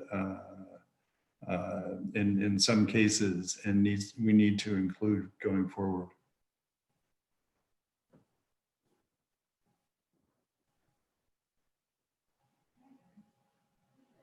So for weaknesses, it looks like you just highlighted we continue to be plagued by the opportunity gaps. I would second that. I mean, it's not even an elephant in the room. We all acknowledge it. I mean, the data was not particularly promising in terms of making progress on the metrics that we had called out. And I think we need to do better. I will say I do appreciate the focus on reading. I saw in there about being a reader, how we continue to support that. I'm hopeful that will be reflected soon in narrowing some of those reading gaps in the PALS assessments, picking up more students.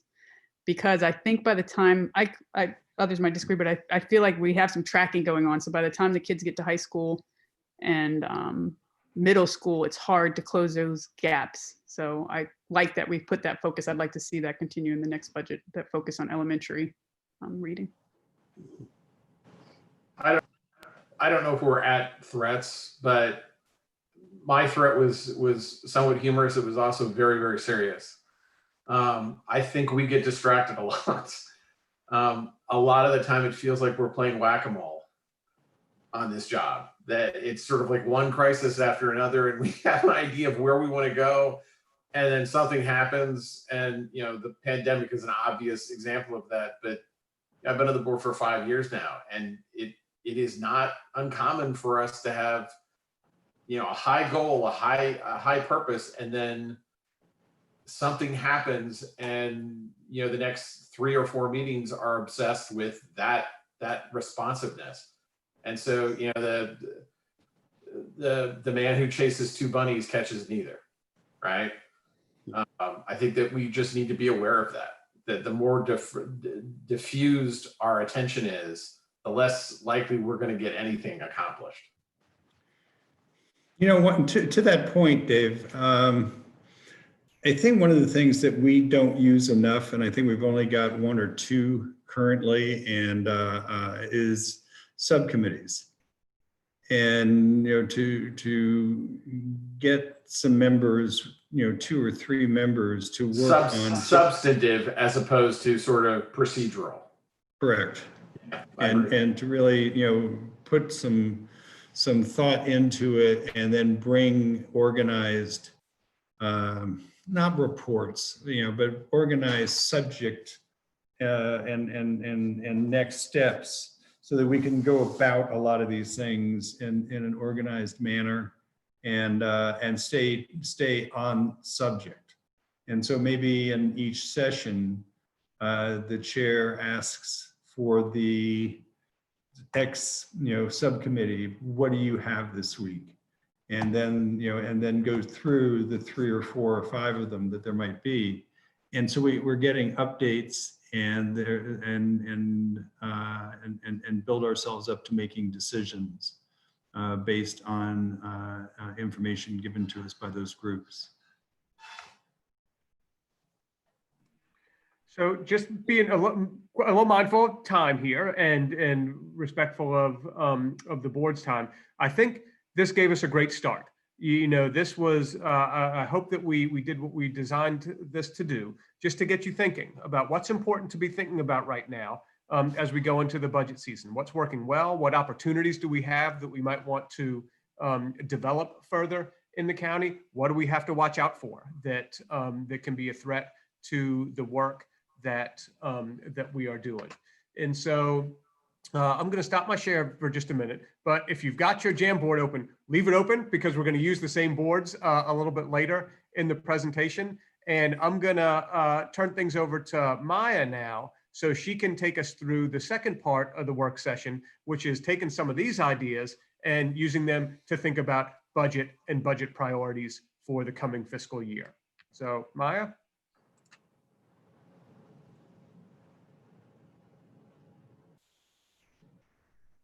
Great. Thanks, Pat, and good evening, everyone. For the budget portion for this evening, we've outlined some 3 high-level goals. They're to review and provide feedback on budget strategies in order to give us direction for a proposed funding request in February, and also to address school board concerns and questions. Many of these goals align with those of the Budget Advisory Committee, so we have invited some members here tonight who I will introduce to you a little bit later. Also, just a reminder that this meeting is just the first budget input meeting out of future ones. And as you know, we've built in a little bit of extra time this year. The proposed funding request will be presented in February. So there will be time, especially in January, to continue providing your feedback. I thought I would start off with an enrollment projection for next year. As you know, this has an impact on both the revenue and the expenditure side. The last few months, we've worked closely with a lot of stakeholders, including principals, the Weldon Cooper Center, the Long Range Planning Advisory Committee, and the leadership to develop an enrollment projection in an unprecedented year where we really have a lot of uncertainty. But we have landed on something that there's pretty much consensus on, and that is an enrollment of 14,000 students for next year. That's the blue line that you see. The yellow dots over the years you can see is our actual enrollment, and the current year we are using a September 30th enrollment of 13,200 students. I've also added an orange dot kind of at the top to show that was our projection. So last year at this time, we were projecting growth to 14,200 students. and that growth was only going to continue from there. Our projection in the blue of 14,000 is in line with what Weldon Cooper has projected for us as well. And it is a sort of a middle ground. And yes, we will expect to see students returning, but not all, and that's what that represents. Next, I'll move over to our preliminary revenue forecast. Currently, we're anticipating no revenue increase in the local transfer. And so far this year, the projected local revenues have been on track with what's been budgeted. And right now there's been really not a lot of new information to really look at any increases for next year. In January, though, after the real estate assessments, we will have a local revenue forecast that will turn into a local transfer for us. So this number may change in mid to late January.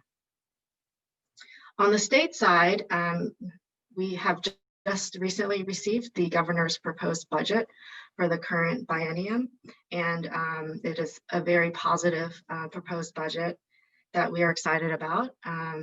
We do anticipate, based on that proposed budget, I mean, there's still a lot of time between now and by the time it's adopted, but based on that budget, we anticipate seeing about a $5 million increase from the adopted 21 budget to next year's budget.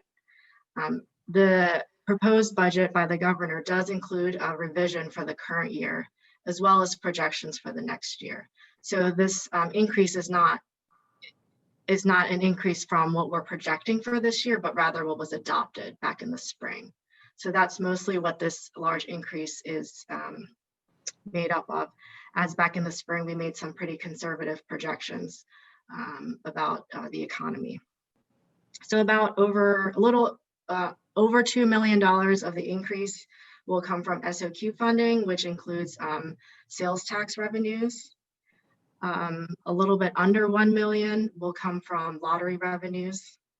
And then a little over $1 million we're expected to see from a hold harmless or a no loss funding, if we base our other revenue streams from the enrollment projection that I just shared with you. There are a few other revenues that we'll see in the school fund, federal revenues and local school earned revenues.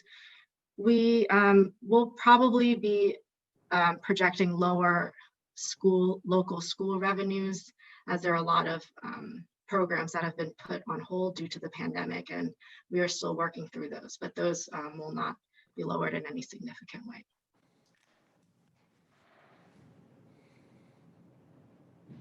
Switching over to the expenditure side, we've categorized how we're looking so far preliminarily, how we're looking at expenditures into these categories. They aren't too different from what you've seen in the past. They're slightly different. As you can see, there's a lot of restoration instead of future growth.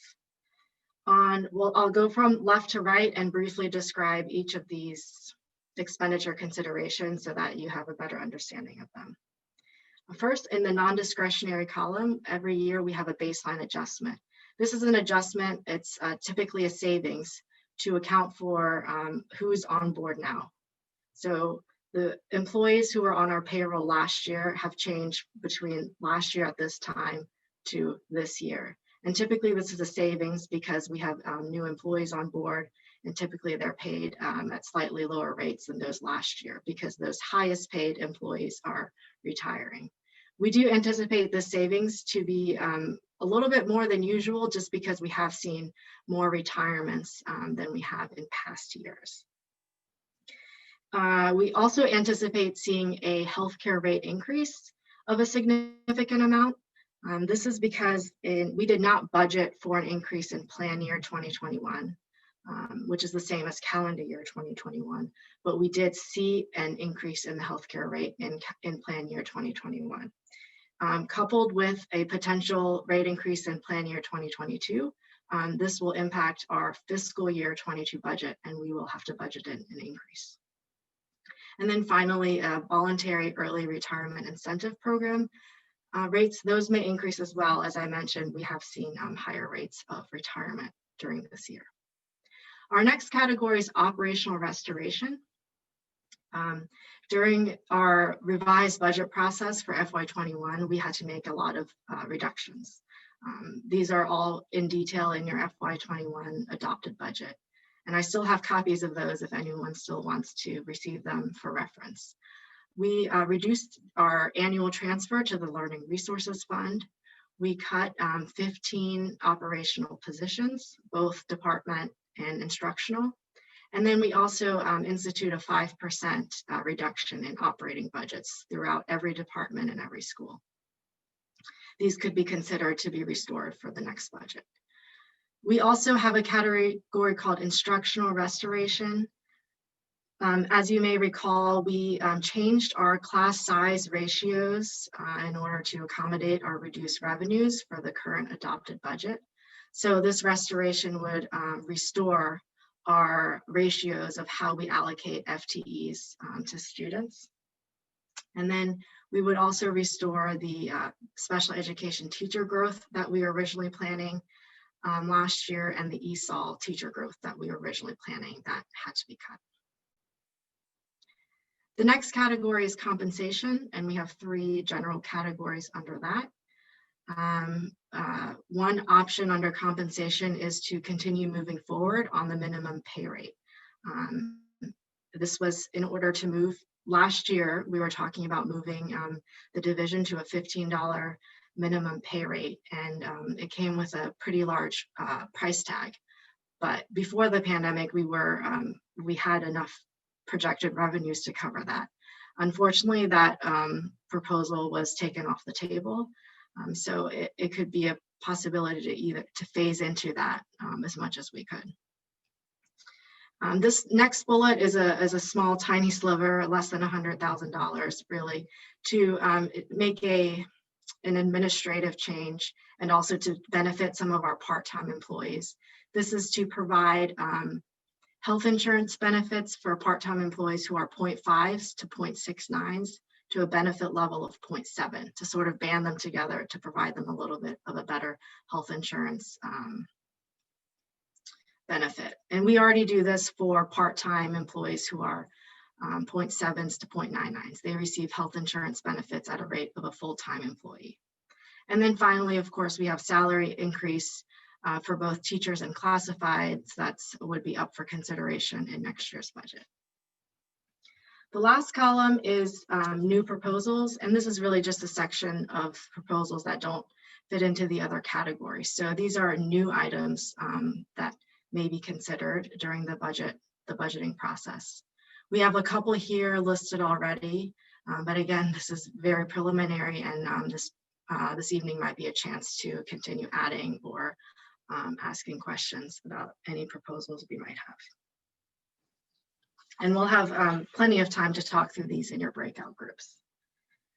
But before we jump into the breakout groups, I wanted to introduce our Budget Advisory Committee.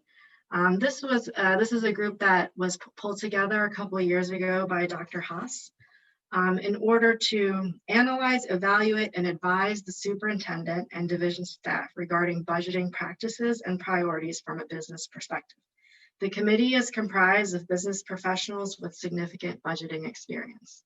Since as I mentioned, a lot of the goals of this committee align with the goals of this session, Dr. Haas has invited some of them to join you tonight. So if Julian, Gerard, and Paul could turn on your cameras and say a quick hello and introduce yourselves, that would be great. Good afternoon, everyone. I'm Julian Bivens. I am a resident of Jack Jewett District. So I have the pleasure of knowing intimately 8 o'clock in the morning and from 2 in the afternoon to 4 o'clock in the afternoon, the bus traffic on Lambs Lane.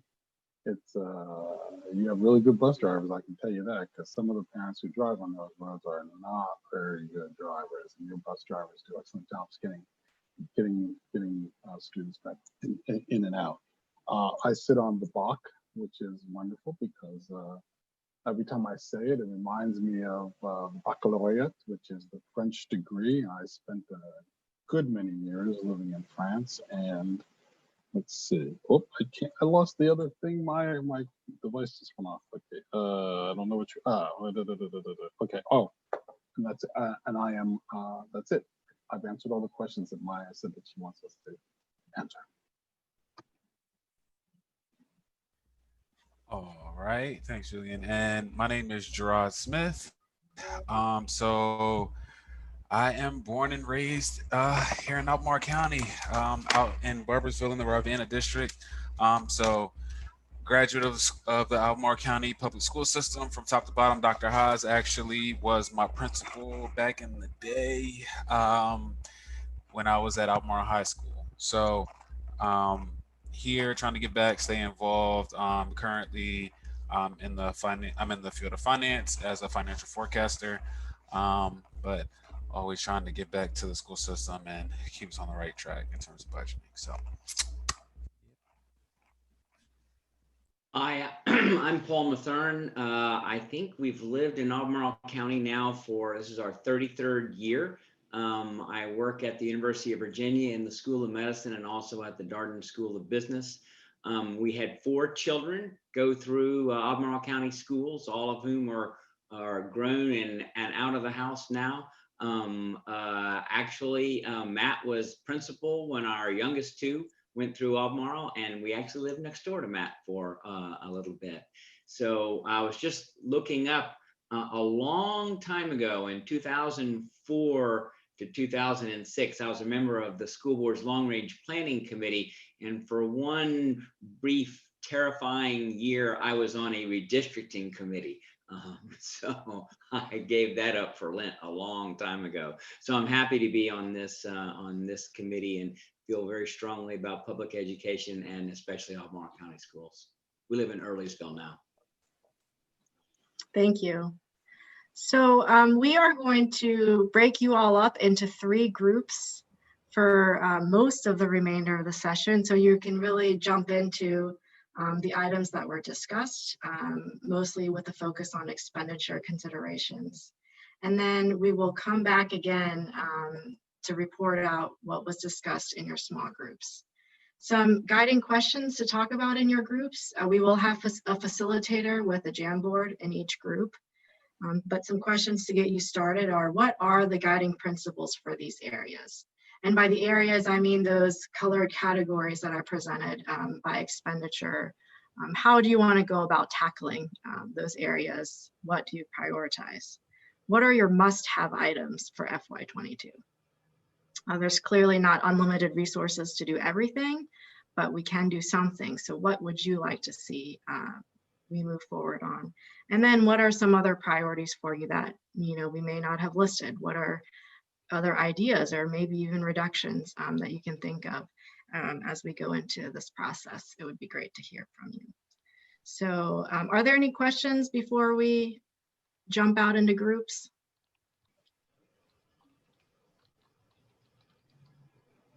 Mr. Bivens? Will you be putting the guiding principles, will they flow with us? We will, the facilitators will help make sure you have this. Can you remind me what the Learning Resources Fund was? That is formerly known as the Textbook Replacement Fund. It is a special revenue fund that typically sees an annual transfer of about $500,000 to support division-wide learning materials for the division.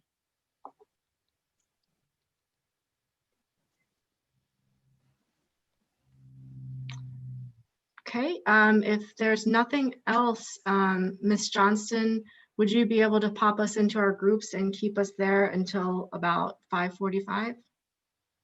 Yes, I will hit the button now.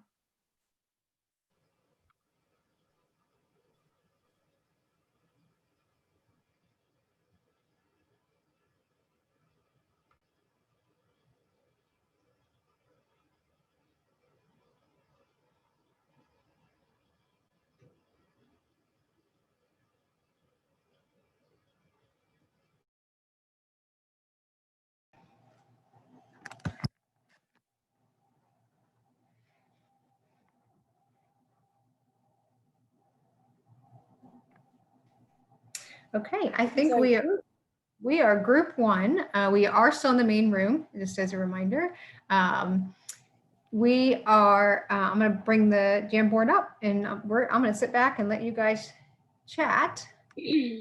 As a reminder, the first thing we want to do to get some feedback in is some guiding principles on these big buckets. So for instance, a guiding principle could be make sure you restore everything first.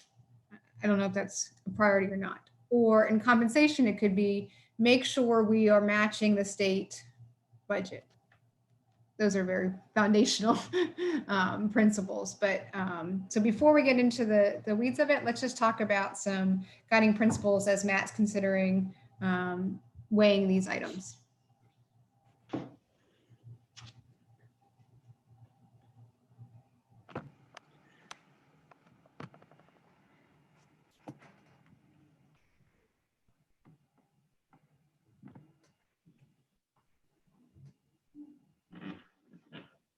So I have a question. I'm obviously very new to this. These buckets, I was just trying to understand operational restoration versus instructional restoration. Distinguish them for me. Yeah, it's a good question. We made a lot of cuts last year, right? And we try to organize them in a way. The instructional ones are more related to growth, and we downsize what our class size ratio is and a number of teachers to students. The operational side does have some instructional components. Some of those operational FTEs were our AP interns and instructional coaches. There were some instructional pieces to that, but they are more established positions in our operating budgets. But the instructional restoration are more, we changed our class size. We didn't fully fund growth. But I wouldn't worry too much about. No, I just want to throw out there just one way, at least that I'm thinking about this in my head, and that is, and you know, again, this is my first meeting. You guys have probably, and gals have probably already done this, but I'm having a hard time thinking about the buckets without thinking about the goal. Mm-hmm. And to me, especially given what's just happened in the past year, and quite honestly, what's been a fortuitous budgetary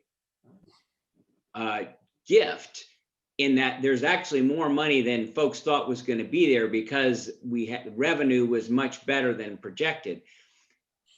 It seems to me like the driving premise of this has got to be to, and I see under proposals, learning recovery. There's been a gap that's been widened this year because not everyone has been able to learn remotely. And I just think the disparities are just going to be amplified. And so to me, it's like, which of these operational, instructional, or compensation is going to be able, or is it a special program that's going to address the gap that happened? Then secondarily, with COVID, it has just been highlighted to the country, the disparities. And as a healthcare provider, it's been really highlighted on that. But I've also read a lot about the disparities in education that have been highlighted by COVID. So moving forward, especially if there's a brief amount of windfall, how are we going to use that money to address the ongoing gaps? And so as I look at these things, I don't know which of these buckets you all would put money in to address some what I think are just huge issues that need to be considered. And so I think that's some great thoughts. And I would say there are so huge that's why I moved the box to the top. Maybe there's some overarching guiding principles. I wouldn't worry about which bucket that fits in, but an overarching guiding principle is this budget should be focused on existing gaps and increased gaps, or you can be more articulate. You can call them existing gaps and COVID gaps, because I think there are some COVID gaps that happened, which might be relatively not easy. Nothing is easy, but they would have a different solution than dealing with some of the entrenched gaps in the educational system. That's not just Albemarle County. You know, if Albemarle County will come up with great ways to solve it.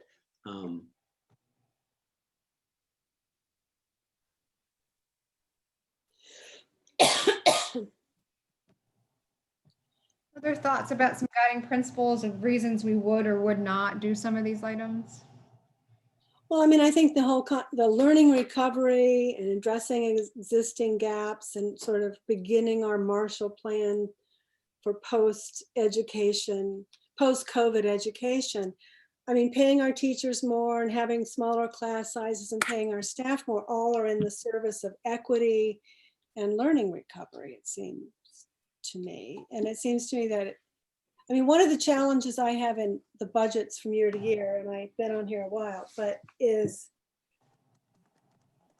and I know we're in the process of developing our 5-year strategic plan, but the budgets are, I won't say ad hoc, but they are year by year, and we don't have, we're going to invest this much in teacher salaries for the next 5 years and get them to this point, or we're going to reduce our class. I mean, I don't know how to get there, but yes. Okay, I think classroom teachers, the ESOL teachers, special education teachers, and learning recovery would all be moving into both of those new boxes, equity and learning recovery, and addressing some of the gaps that COVID has exposed, because we really need to work with our, maybe our students who would be most likely affected by some of the things that have happened. And the ESOL teachers and the special ed teachers, we really need to make sure that we are sort of filling in those positions, that we aren't losing any of those positions, because they are extremely important to our kids. And so I think they would also really work into that learning recovery part. I hate to even ask this question, Rosalind, but we are all assuming that we're snapping back to normal next September. I mean, that we're gung-ho, stage 5, everything's hunky-dory, and now we're just going to... We will not be back to normal in September. No, I don't, that's what I, Right. that was my point, is that No, we're not assuming. this is built on that premise, isn't it? Don't we have to build in some wiggle room, or no, Matt? We're not assuming we'll be back, all the kids back in the buildings, business as usual. Okay, good. We had not made that explicit. And Maybe, I'm assuming, you know, hopefully assuming maybe at some point during the school year, but yeah, not in the fall. Right. Yeah. But even if we aren't back to normal, I think with stage 4, there were some concerns being expressed that we were losing some of our specialists.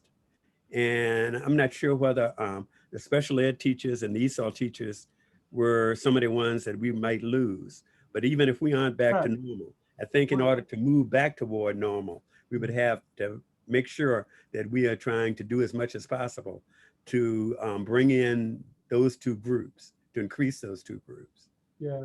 And Graham, we're not, just to clarify, with stage 4, it's not about cutting staffing or losing people.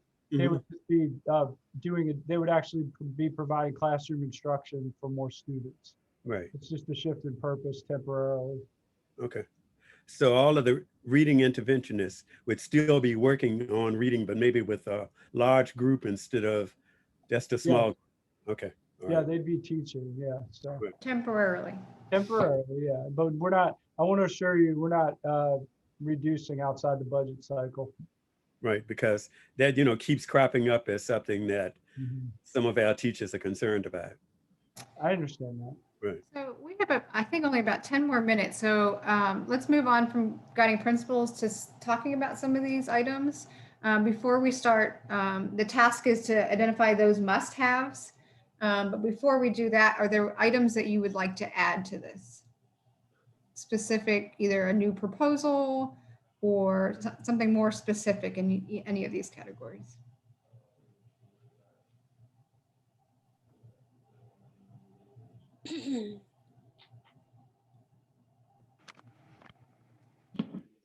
So I know that as we look at the expansion of our culturally responsive teaching model, we're going to have to look at either adding staff or looking at shifting staff in order to accommodate our needs. We have submitted a proposal to our HR department that effective immediately for all new hires moving forward, they would be required to go through our micro-credential or certification process within 3 years.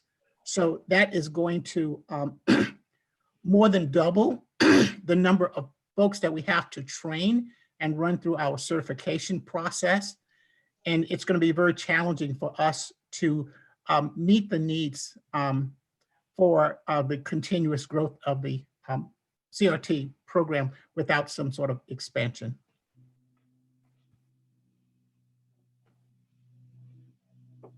So is that a new category to increase equity specialist?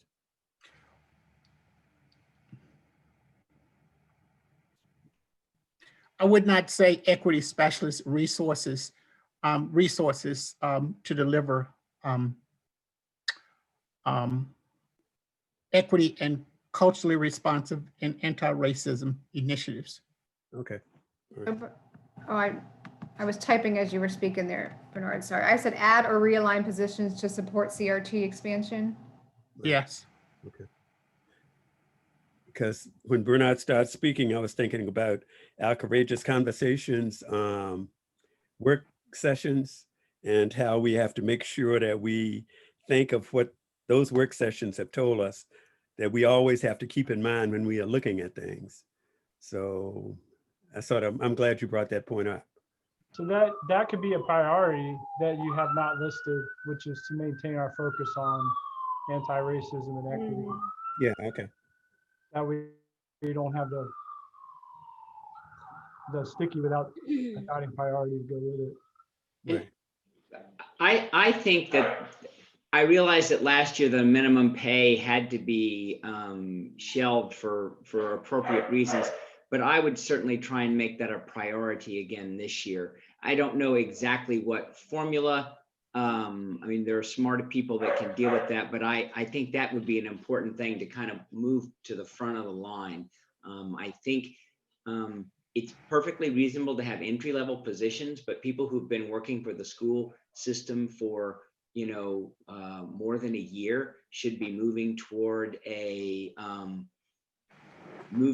wage that they can survive on in Albemarle County.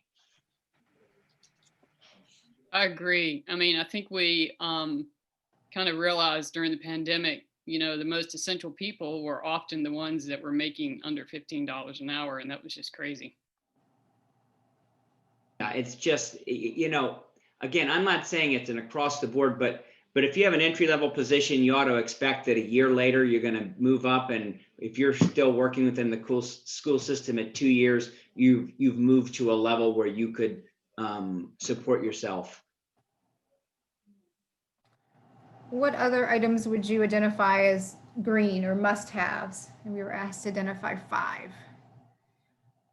Yeah, I would like ESOL teachers and special education teachers to be in that group. And classroom teachers. And classroom teachers too. That would bring us up to 5, unless we consider all of them together. Well, I would love to see a teacher salary increase. Yeah. And that would include everybody. Is that correct, Dr. Acuff? Is that what you're saying? Everyone? Yes. Yeah. Okay. Yes. Thank you, Bernard. Is that giving us 6 things? We've got at least 6.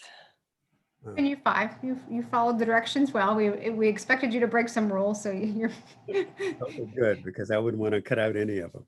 They're all important. Can't you make that blue one green too to show that it's not any difference in that? well. Technically, we want to see which ones were added. Oh, So okay. obviously, if it's added, it's a priority. So that's the way. Make it turquoise. Got it.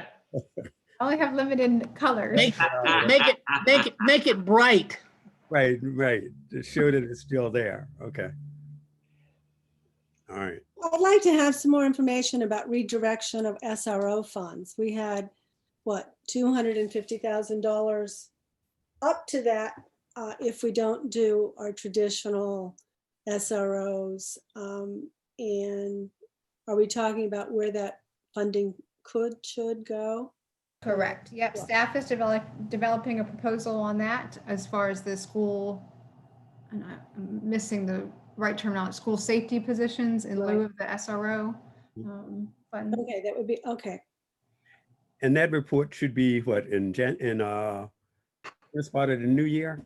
It'll be part of the budget conversations as a proposal, because it's a realignment of funds and there's some opportunities to spend more if deemed necessary. We have about 5 more minutes.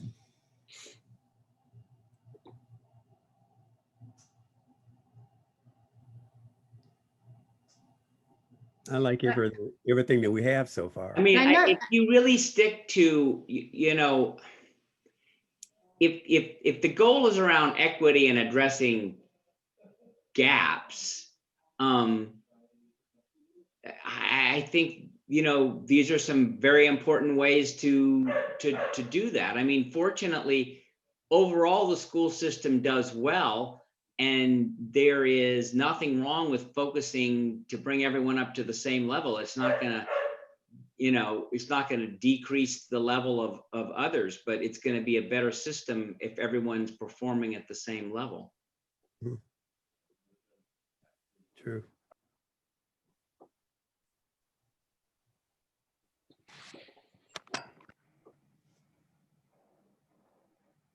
Remind me, Rosalind, the operational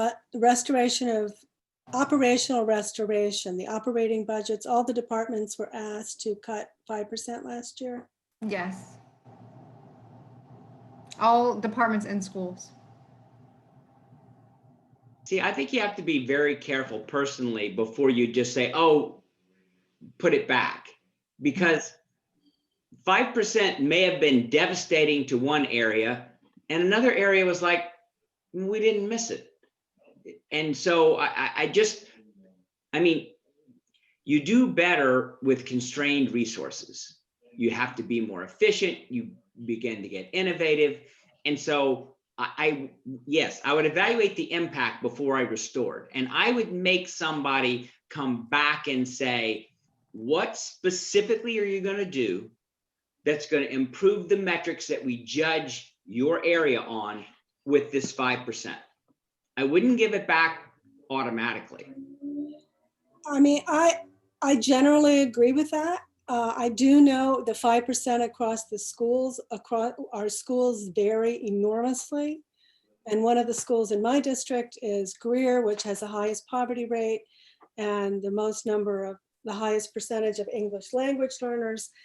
And they have the highest need for additional funds. That would be easy to justify. Their PTO raises about $1,200 a year. And, you know, if you go to some of the wealthier schools, it's $45,000 a year. So they're able to supplement that. So I would like some greater differentiation across the schools.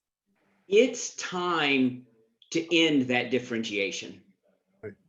It is time to the central administration to backstop that. I'm not saying take away from Greer to give, you know, to somebody else, but it is no longer acceptable in 2020 just because one area is affluent and has parents that can give and volunteer to have a school have more than others. That is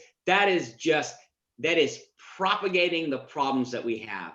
And if we have budget opportunity now to change that, I think now is the time to say that's not possible anymore. But that's just me. Related to our operational budgets are differentiated with the free and reduced lunch component, but this again is an opportunity to reevaluate if they're differentiated enough. Right. Okay, but when we were talking earlier about the foundation, I think one thing that foundation at some point had been sort of considered as being able to help would be the discrepancies between the PTOs in the different schools. So could we add another proposal there of like some startup budget to either implement the foundation or some way of studying how we should implement foundations that could take care of some of the problems like inequities in different schools, along with other things?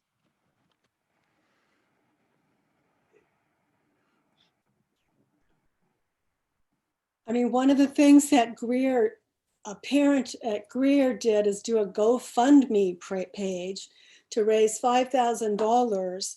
And they are using that for gift cards to help the students' families buy groceries or a winter coat or that.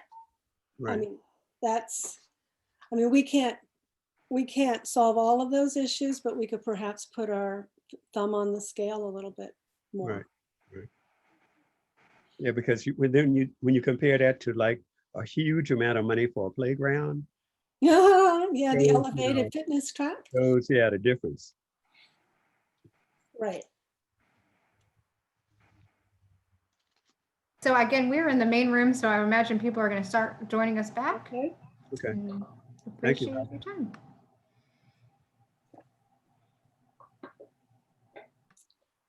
Hey, Rosalind, didn't see you earlier. Hey, Bernard, I've seen all sorts of people I didn't see earlier. Did you guys see my bunny? You mean on the first screen or you got another one? On the first screen. Oh, okay. Now it's by the money, the dollar signs. All right.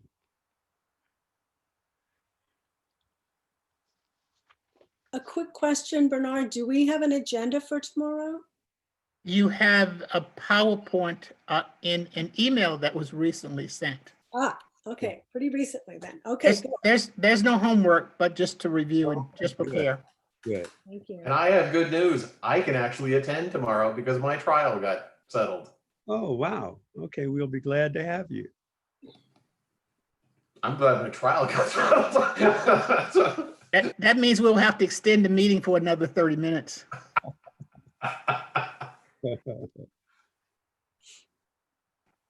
Bernard, I feel like I haven't seen you in forever.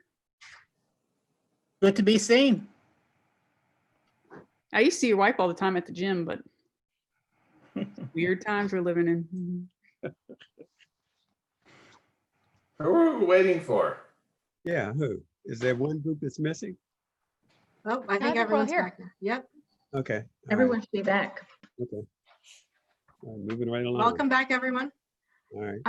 If we could just have a board member report out just in a couple of minutes. I know that was brief, but again, this was preliminary input. If you could report out sort of what your group discussed for the benefit of everyone else, that would be great. We'll start with group 1 and I will share their board. Oh, good. Okay.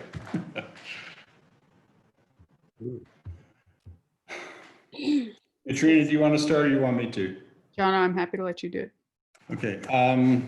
We had a pretty interesting conversation in terms of prioritization and in terms of strategic budgeting. The subject of zero-based budgeting and zero-based budgeting version 2, which was doing different departments at different years, so have that work over time.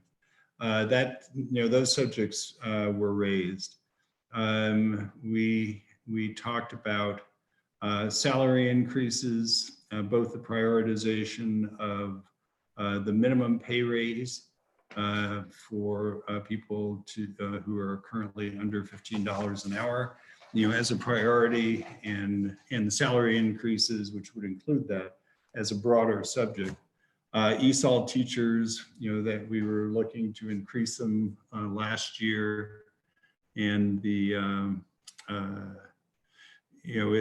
then that got cut back, and we know that's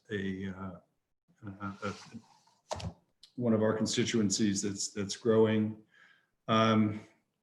Operating budgets we threw in there because it was so broad that we just wanted to we figured we as a board need to not be micromanaging what the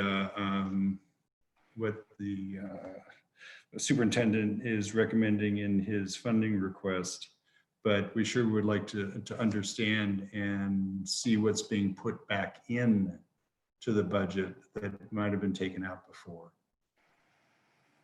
Question, what's on those 2-3 pink ones? It looks like, ad text, can't read Yeah, it. let's see. The one next to operating budget says how can we be deliberate about what's being put back into operating budgets? An under salary increase is anybody's guess. Question, what is the cost of raising the minimum wage? Because I couldn't remember the amount that it was costing us in last year's budget to make the jump to $12.75 or $13.25, and then add on the rest. We thought it was around $4 million, but weren't sure. And the other one says questions. How many of our lowest paid employees have children, grandchildren in our schools? Yes. Thank you, Katrina. Right. Thank you. Better eyes than I have. Right.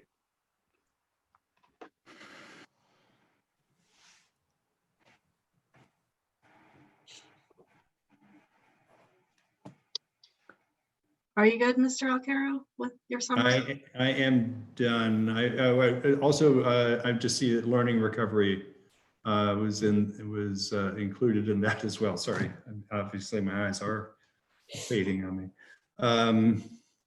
But, because that's something we have to make a real determination of, how much learning has been lost and how we can get it back. Strategies for that. Thank you. We will move on to group 2 next. Mr. Oberg?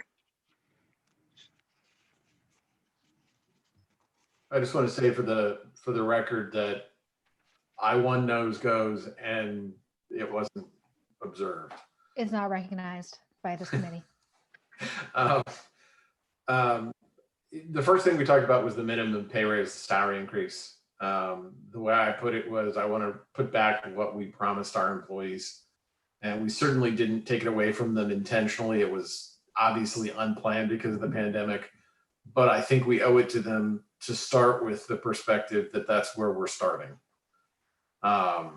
We talked about, the ESOL teachers and the special education, because we think that those are two of the groups that might have been most impacted by the pandemic, and might be the places we need really to address going forward. And we talked about assessing the students, not just academically, but emotionally, developmentally, even physically, to make sure that they are where they need to be in order to advance. And I raised the issue, and I will continue to raise it, even though I know people get upset about it. Not the board, but some of the public doesn't like it. That I think that we have to be prepared to offer our parents the opportunity to have their child held back if their child did not get what they needed this year, because otherwise we're just advancing for the sake of advancement. I will also mention that we talked about the fact that our job is to present a needs-based budget. Mm-hmm. And so if the minimum pay rate or other things may seem difficult to ask for, we still have the responsibility to make that ask. And we've already made the arguments. My frustration is like we put so much energy and so much to get where we needed to be. I don't want to start at ground zero again and go to HR and say, well, this is the our group, and we know what the answer is. We should just do it. All right, thank you. And we'll move on to group 3.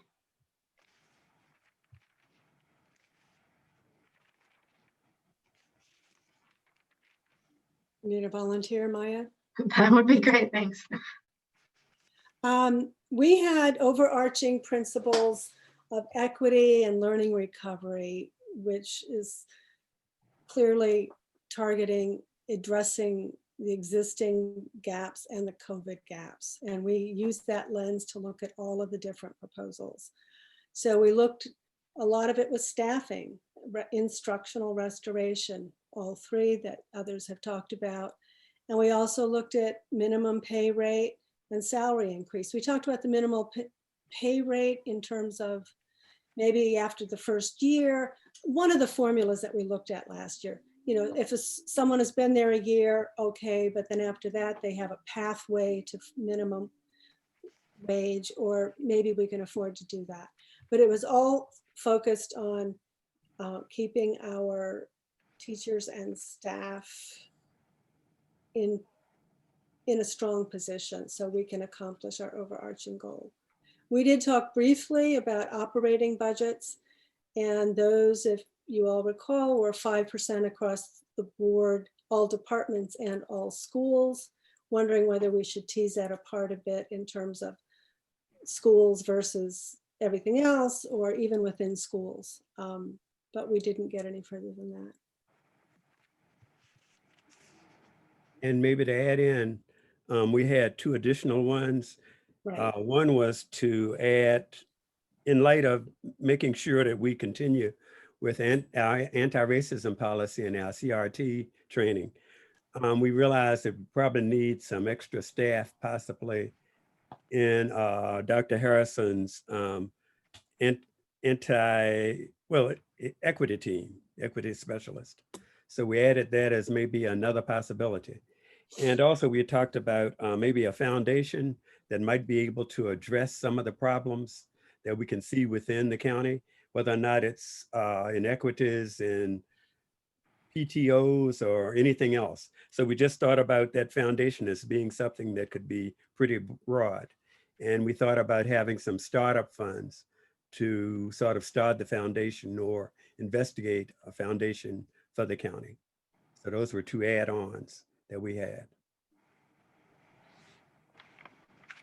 Thank you. I'm impressed that by the results of the Jam Board. I really wasn't sure if we'd end on anything, but it seems to be clear that you definitely have some priorities in mind, and that will help us move forward. Dr. Haas, do you want to add anything or close us out? Oh yes, I do actually. I've been taking some notes because I just want to say I really am starting to see alignment from my seat, and it's no coincidence. I sat in on the strategic planning community meeting on Tuesday night, and they were talking about many of the things that you were just talking about right now. So they're not off in another solar system from where you are.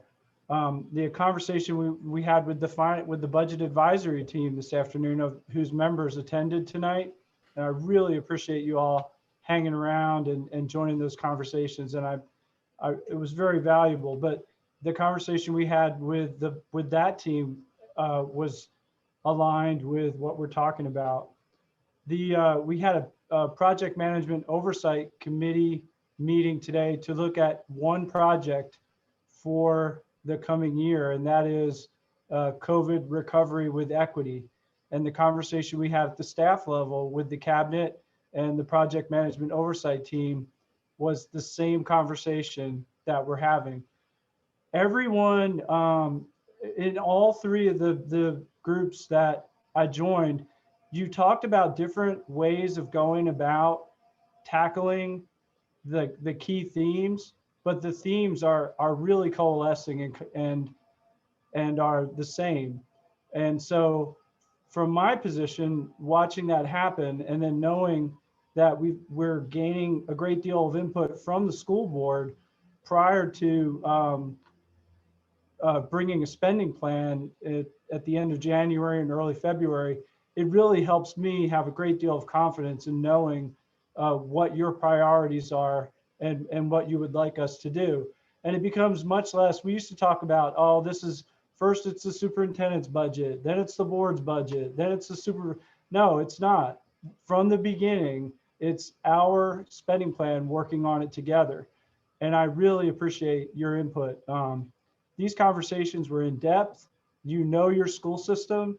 You're really starting to get that foundation of knowledge that a great board has to make really solid decisions for Albemarle County Schools. So thank you very much for the work you did tonight.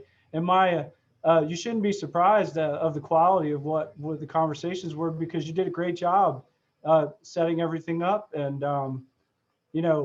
glad you work in schools, because you're certainly an educator. I think everybody learned something tonight, and you did a great job with it. So thank you very much. I know you make it look easy, but I know it's not. Thank you.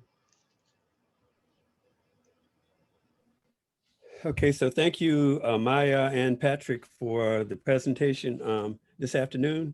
And I think, yeah, you were the two main presenters. And thanks, Dr. Haas, for your input. Is there any other business from board members? Okay, if not, hearing none, remember tomorrow we have a courageous conversation at 2 p.m. So we are looking forward to everybody being there. 2 p.m. Eastern Standard Time. Ms. Carlson, did you hear that? Ma'am.